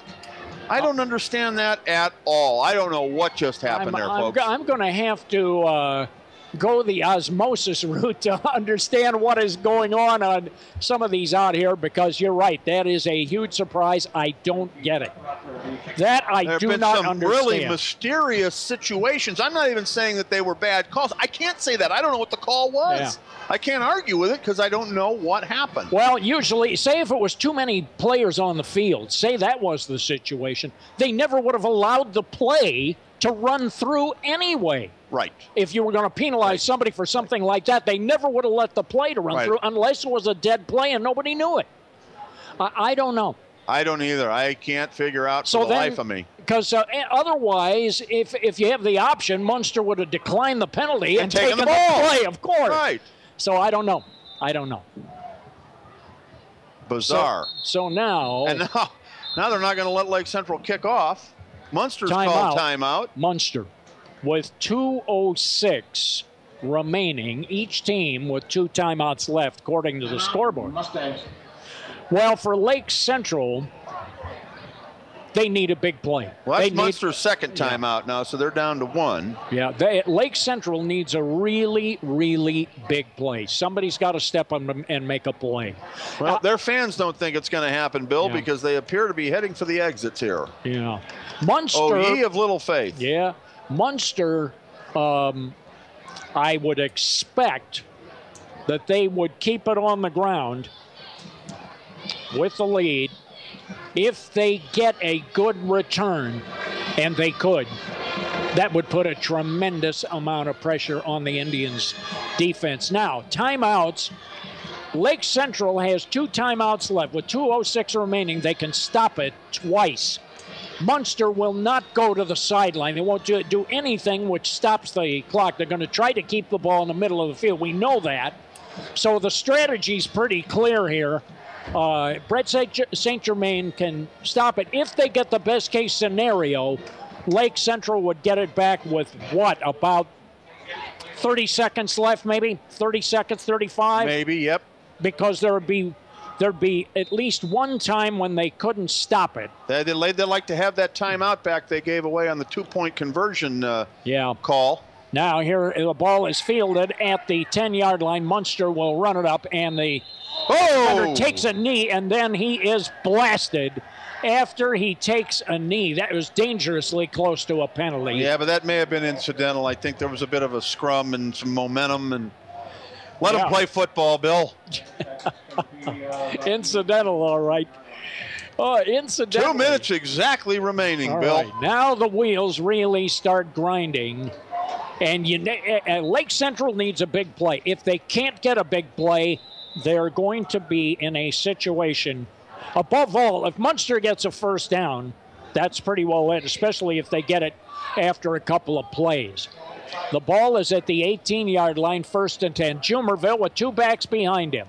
He'll keep the ball himself, goes over the right side, runs it up to about the 20. Munster has a big offensive line, and they have shown the ability to move the ball in key situations. Now, Bill, why wouldn't you stop the clock in this situation here? You got 2 timeouts. You got to stop it at some point. Well, you're right about that. You stop it as soon as you can. You don't let time run off and then stop it, do you? I guess it depends upon how you want your poison. Well, I mean, the more clock that ticks away, the less your timeouts mean. Jumerville, I backfield this time. Let's see if he just sneaks it. Nope, he's going to give it, and the deep back carried it on over the right side. A gain of about a yard. That was Proctor. 40 seconds ran off the clock, Bill. We were at 1:55 when that previous play ended. Now we've got a timeout at 1:15. So, Lake Central still with a timeout in their pocket. I think you stop the clock first, Bill, and you worry about it then. Okay, if you have it, now you're going to you have a 3rd down situation. He has 1 timeout left. Or no, they haven't taken that other timeout. Lake Central has yet. 1 left. They have right. There it is. There we go. They got it on the board. With 1 left, they can manage it where they can get it back.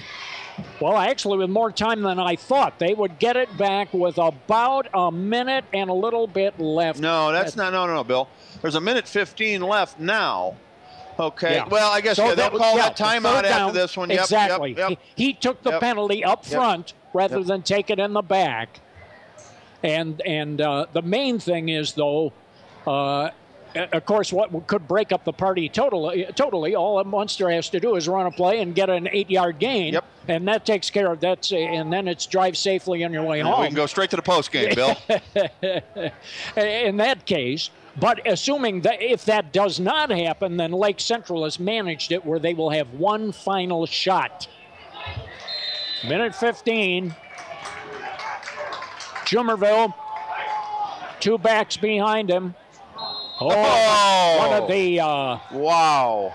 Lake Central's pointing to the Munster side, but I don't know if that's going to go. 2 defenders jumped, 2. Yep. The left defensive end and the right tackle. Let's see what they call. That seemed almost like a cadence type thing from the quarterback. And they pointed right away to the Munster player. Okay. Let's see if indeed was anybody drawn off here. They're moving it Munster's way. It's going to be 3rd and 1 now. Well, wow. That is now you have an absolutely crucial play. So the voice inflection by the quarterback, Jumerville, got him to jump. Yeah. Jumerville, he'll lead him up. They have a wide out, Jalen Scott out to the left. Boy, it would be incredible if they decided to throw to him in this situation. Jumerville takes it over the right side. First down. That's your ball game. He gets up to the 30-yard line, and he got it with about 3 yards to spare. That big offensive line, an offensive line that averages over 240 a man offensively. That's a big line for Munster, and it has paid dividends tonight. Boy, it sure has. They've made the plays when they've had to. Lake Central needed a stop there, did not get it. And Munster's going to start the season 1-0 again. Wow. And as they say in business, it's all pro forma from here. Nothing to be done. And I've been in business for 16 years, Bill. I've never heard that term before. Well, isn't it wonderful? You see, the great thing about broadcasting sports in Northwest Indiana, we have a chance to introduce culture and enlightenment into these broadcasts along with our usual stuff. You learn something new every day, Bill, even if it's not true. Lowell defeated Crown Point tonight, 21-7. Just as I predicted. Wow. Wait a minute here. Let's see. Andrean defeats Merrillville. Did you predict that one? 15-12. Merrillville got the ball, got it down to the Andrean 2-yard line, and ran out of time. Wow. How about that one? Wow. Where was that game? What play was that? Was at Merrillville. It was Merrillville. Yeah, that's where they play them all. They play all the Andrean Merrillville games are played at Merrillville. They played it at the... they played it at Demery. The concrete. Yep, at Demery. Yeah.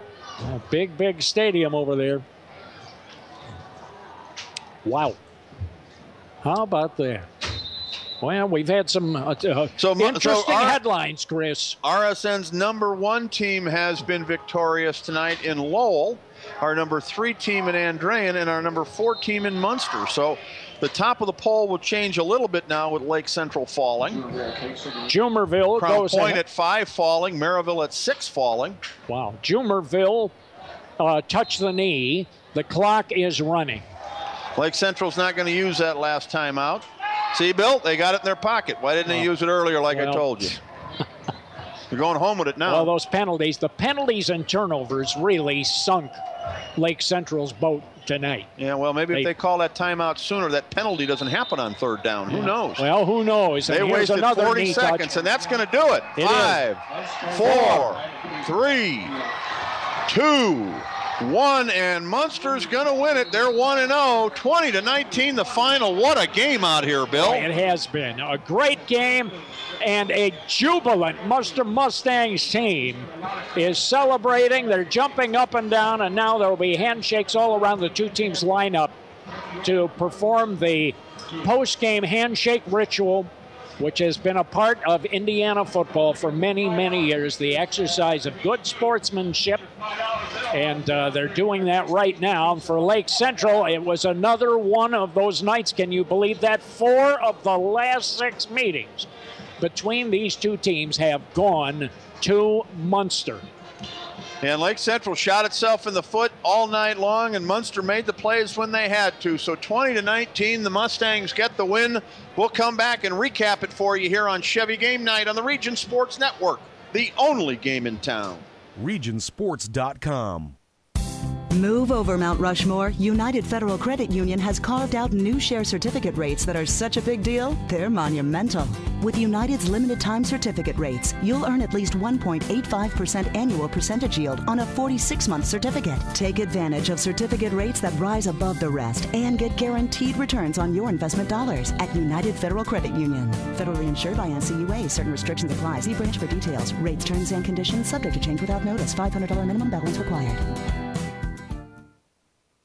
Concussions occur when trauma to the head or spine temporarily interferes with brain function. Seeking medical care as soon as possible is important in making a full recovery and reduces the risk of developing long-term problems. The concussion clinics at Community Hospital in Munster and St. Mary Medical Center in Hobart have a team of medical professionals experienced in evaluating and treating concussions. If you have a head or neck injury, don't wait. Head to the experts. For a head injury on the field, the court, or the ice, the phone number to the concussion clinics is 219-836-4461.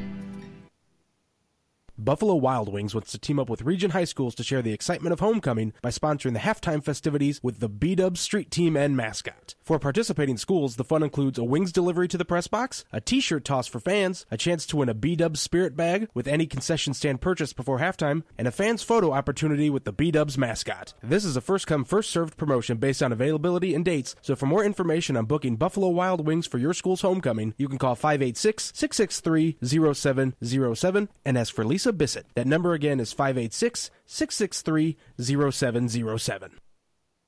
Sports in the region are about tradition, and since 1946, Berry Brothers in Hammond has built a tradition of quality and service. With a professionally trained sales staff, Berry Brothers offers a selection of quality American-made work boots, safety shoes, and apparel. Located on Indianapolis Boulevard, a half-mile north of Interstate 94, Berry Brothers is devoted to providing exceptional service to ensure the satisfaction of every customer. Berry Brothers is open 7 days a week, and gift certificates are available. The website is berrybros.com.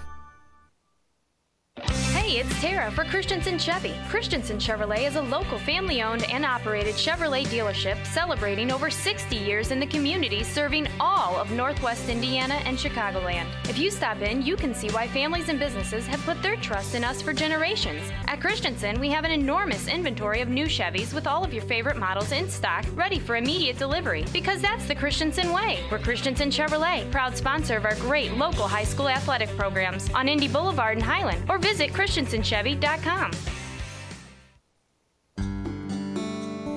Herm and Chris Hoagie, broker owners of RE/MAX Realty Associates in Munster, are award-winning realtors with over 30 years of experience. Their team of over 35 agents is ready to help with any and all real estate needs in Lake and Porter counties, as well as the southeast Chicago suburbs. They can be found on the web at regionhomes.com. Herm and Chris Hoagie are proud to underwrite the Herm Hoagie Halftime Report during tonight's game.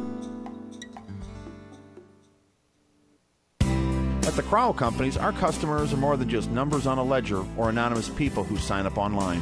Our customers are the families we see at the ball fields, the grocery store, and all around the community. That's because for nearly 50 years, the Crowell Companies have been part of the community right here in Northwest Indiana, offering personalized custom services that only a local company can provide. For home, auto, and business insurance, it's the Crowell Companies, 923-2131. and online at crowellinsurance.com. The Crowell Companies, home of the insurance superheroes. For the latest RSN football top 10, log on to regionsports.com. And we're back out here at Munster High School, the Marshlands on Columbia Avenue. We've gone final on Chevy game night number 1. Munster wins at 20-19 over Lake Central in a back and forth kind of a seesaw affair. It's hard to say who played better or who played worse in this game, Bill. It depends, I guess, on what particular series you're talking about here. But I guess in the end, the most deserving team tonight did win the ball game. Yeah, I have to agree with that. Lake Central, this was a golden opportunity for Lake Central. They could not take advantage of it. I think Munster, it is fair to say, was the more opportunistic team on the field. They took better advantages of the opportunities. They had more presented to them, and they did better in terms of working with those. They got more mileage out of it, and that turned out to be enough. The team that wanted to win the game the most tonight was the team that did win the game, and that was Munster. They took advantage of the opportunities that Lake Central gave them, and as you said, there were plenty, and they didn't turn around and give Lake Central those same opportunities. When they didn't look a gift horse in the mouth and give it back, Bill. They took what they were given, made the most of it, and beat an opponent here tonight, really, who, like I said, on paper, probably better than they are. Yeah. I have a feeling that we're seeing an emerging story here, Chris, tonight that we'll be watching during the year. It's starting with the 50th anniversary of football here and all of the emotion with that, all of the excitement about that, the focus. I'm sure the fan base is a part of that. Leroy Marsh has been here a long time. He is responsible for many conference championships, a regional championship. He's in the Hall of Fame. I think there is going to be a feeling that this is a very special feeling for him. I wouldn't be the least bit surprised that there is a kind of an attitude that this team wants to do something special for Leroy Marsh. That can be a very powerful motivator. And this could be Coach Marsh's last season. A lot of people think it will be. He's been around a long time. He's gotten to the 50-year mark as the head coach. His grandson is a senior now playing here for Munster, so he'll be going out. And, you know, it's been thought that Leroy wanted to kind of coach his grandson out, and they might leave together. And while nothing's official, and I talked to Leroy about it last year, he told me he would make that decision when the time came. Sure. But again, that's sort of the prevailing feeling that he would stay through the 50th year of Munster football and then possibly, pass on the whistle to the next guy. But you know what? Munster's had a bit of a football rebirth here the last couple of years. And, I know a lot of people were calling for Coach Marsh's head, asking him to resign after some Munster struggles. But again, the last couple of years, they've turned it around, and they've been one of the better teams in the conference. And, right now we had them coming in ranked at number 4, and they beat the number 2 team. So they're going to be at least number 3, if not number 2 this week. Well, it's interesting because as a snapshot, for me, coming back from circa 2007, 2008, we see two things different. Munster was struggling then.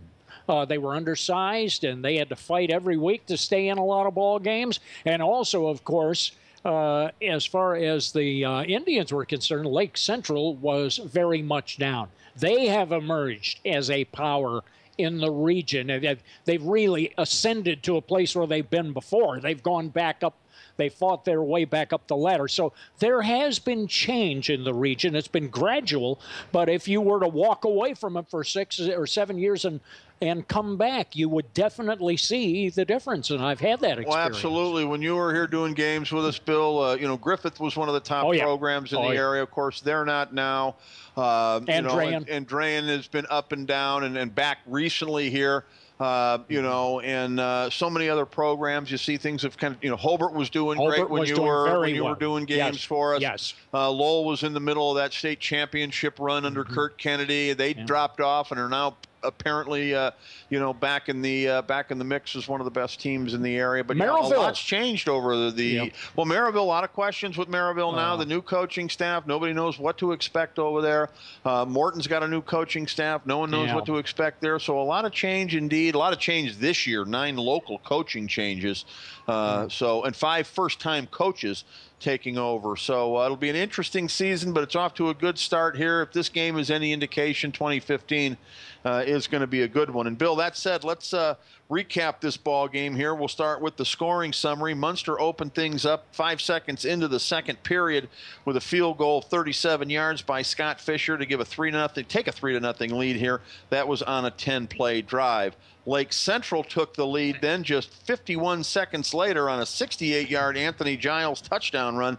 He took it to the house and had no one close to him. The extra point made it 7-3. That was just a 3-play drive. Lake Central then had the lead.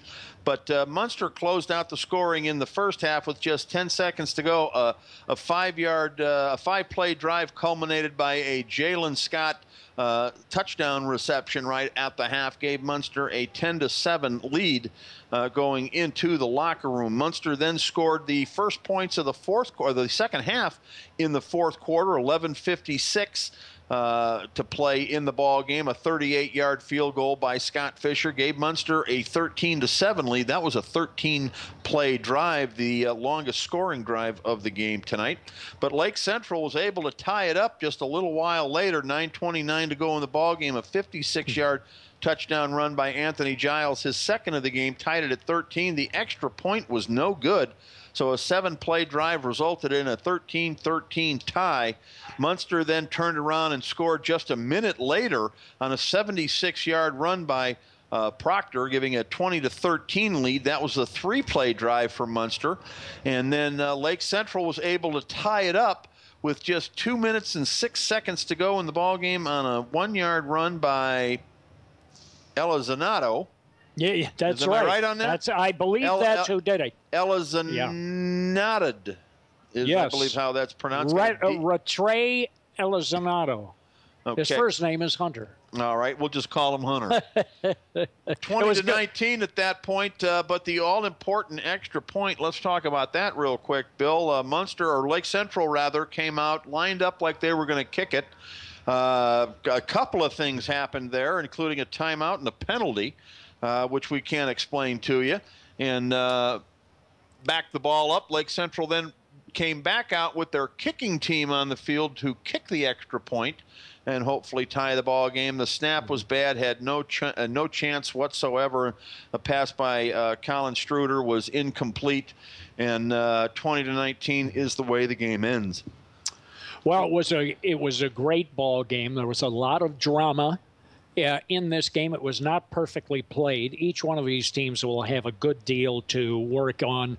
As far as Lake Central, this was a really coming out party for Anthony Giles. Well, we'll get to him in a moment, Bill, because we're going to talk about the Crowell Insurance Lantern Man superhero of the ball game, and you got to give Anthony Giles some consideration there. A 68-yard touchdown run and a 56-yard touchdown run. He only carried the ball a handful of times. I think 3 or 4 times the entire. Well, and 2 of them for big, long touchdown gains.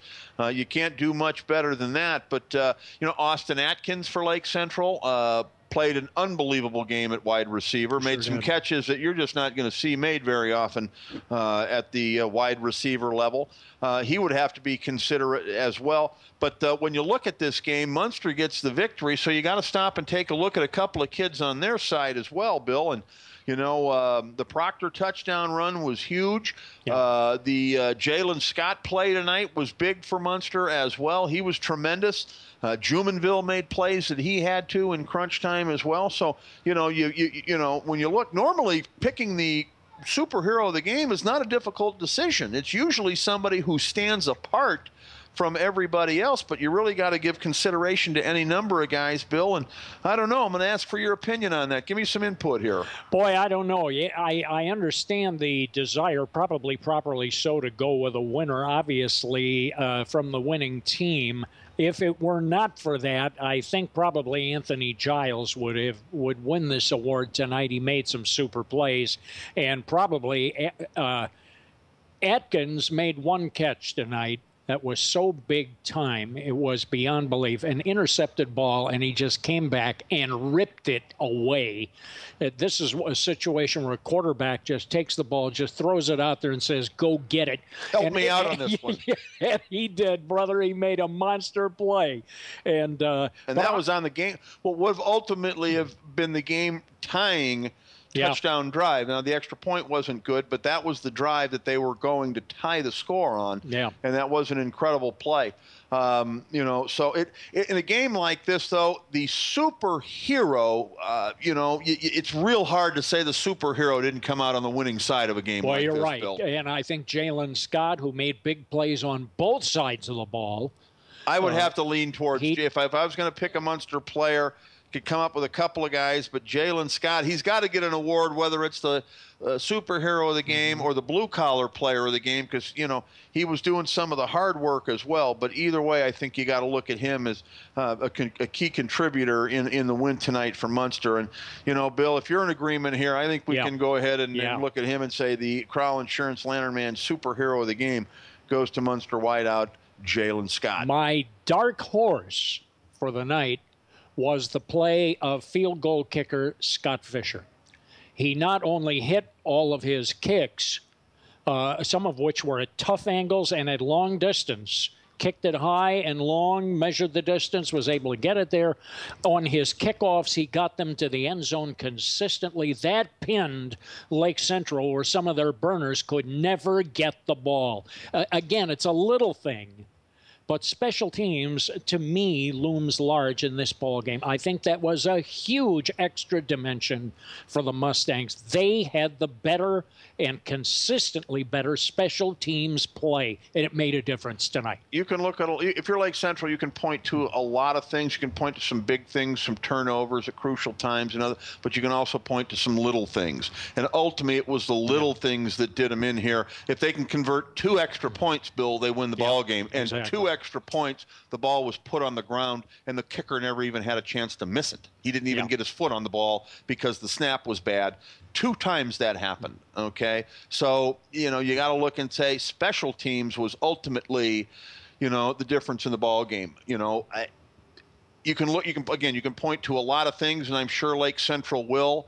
But you know what? Things are going to happen. You're going to have interceptions. You're going to have turnovers in football. One of the things you got to do, an extra point, you know, even in high school, while it's not automatic, Bill, it is made the majority of the time. It's made more than half the time. And if they make half of them tonight, Bill, half of those 2 they missed, we're tied and going to overtime tonight. Yeah. Instead, this game ends in regulation with Lake Central being a 1-point loser. It makes me wonder a little bit if we might have had an injured snapper situation, Chris. When you see 2 extra points put on the ground like that, it almost makes you wonder if the regular center was in, because both of those balls were very low and they were off target. They were ground balls. Yeah, they really, and they had no difficulty early in the game with that. So it made me wonder, and of course there's so much to keep an eye on. We don't know the teams that well where we'd know for sure, but the first question I had that I wondered, might there be an injured snapper situation here? I don't know. I hadn't thought about that, Bill, but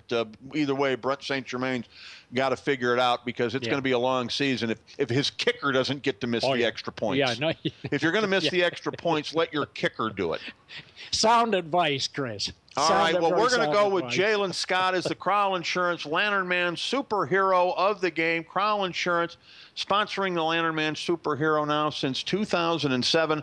Crowell Companies has offices open from 9 to 9, Monday through Friday, and Saturdays till 2 in Highland, Maryville, and Michigan City. Crowell Insurance, proud supporter of Region Sports coverage. That is a good call. Well, we'll go with the Berry Brothers player of the blue-collar player of the game next, Bill. And Berry Brothers, of course, the work boot company in Hammond here, representing the blue-collar worker.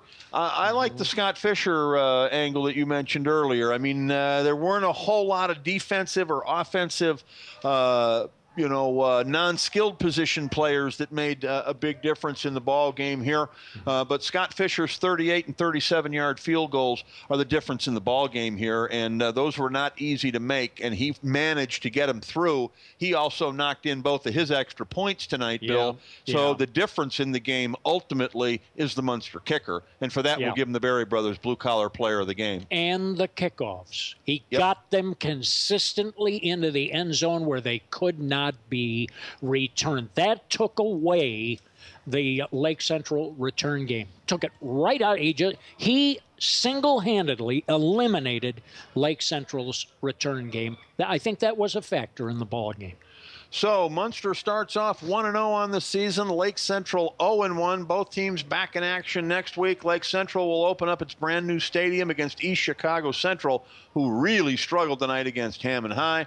The Mustangs will head out to Chesterton to take on the Golden Trojans. So that's going to do it out here from the Marshlands for game number 1. Bill Hazen, any final thoughts tonight?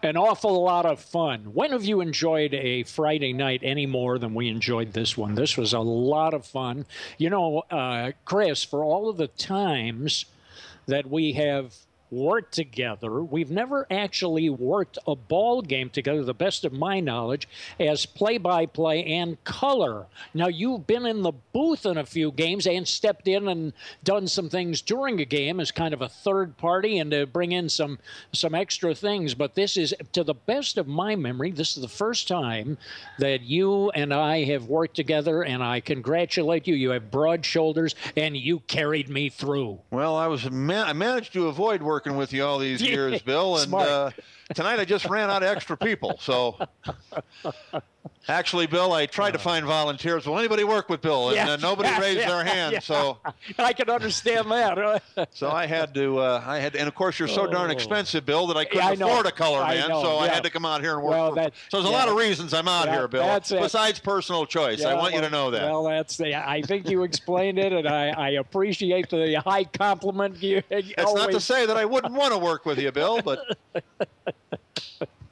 Well, I'll tell you, that I didn't plan it that way. I have not enjoyed a Friday night more in a long time, and what an indicator of a great, great season ahead. We have a number of more weeks like this, and it's going to be very interesting to see how the storylines worked out. We had some other fantastic ball games tonight, Chris, very closely played in addition to ours here.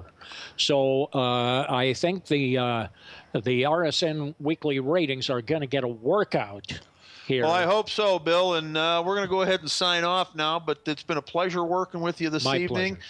And look forward to having you on more broadcasts this year.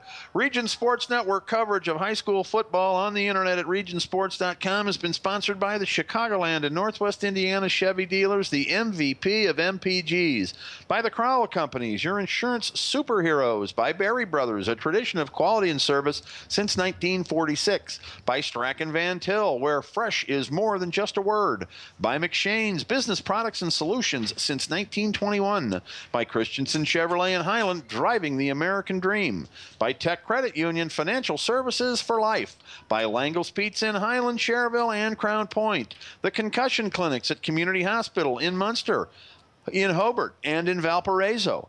By Herm and Chris Hoagie of Remax Realty in Munster, proud supporters of Region Sports. By United Federal Credit Union, banking made easy. By Randall K. Miss Accounting Group, putting the numbers to work. By Morris Baseball and Softball Center, providing elite instruction. By State Farm agents Bob Reese in Crown Point and Rich Allenbaugh in Highland.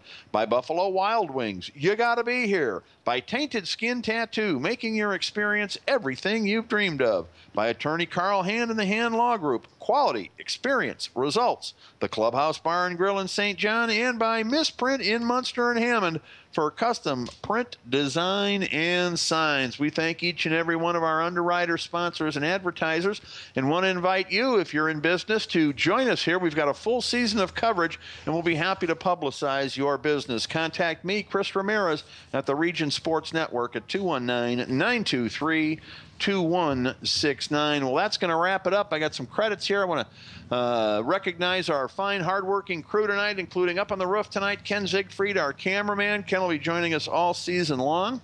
My broadcast partner tonight, Bill Hayes, and it was fun working with you indeed, Bill. By our studio staff tonight that included Michael Zajac and, of course, our sports director, the one and only Nathan Laird. Jerry Siska and Jay Simmons are also working tonight. They had the Crown Point Lowell game tonight. And we'll have all those scores for you on regionsports.com. So be sure to check out our website. We're back next week with more action. Check the website again, regionsports.com, for our broadcast schedule the rest of the way. I want to thank you all for listening. It's been a pleasure here to bring you this broadcast. We hope you've enjoyed it. Once again, the final score for the final time: the Munster Mustangs 20, the Lake Central Indians 19.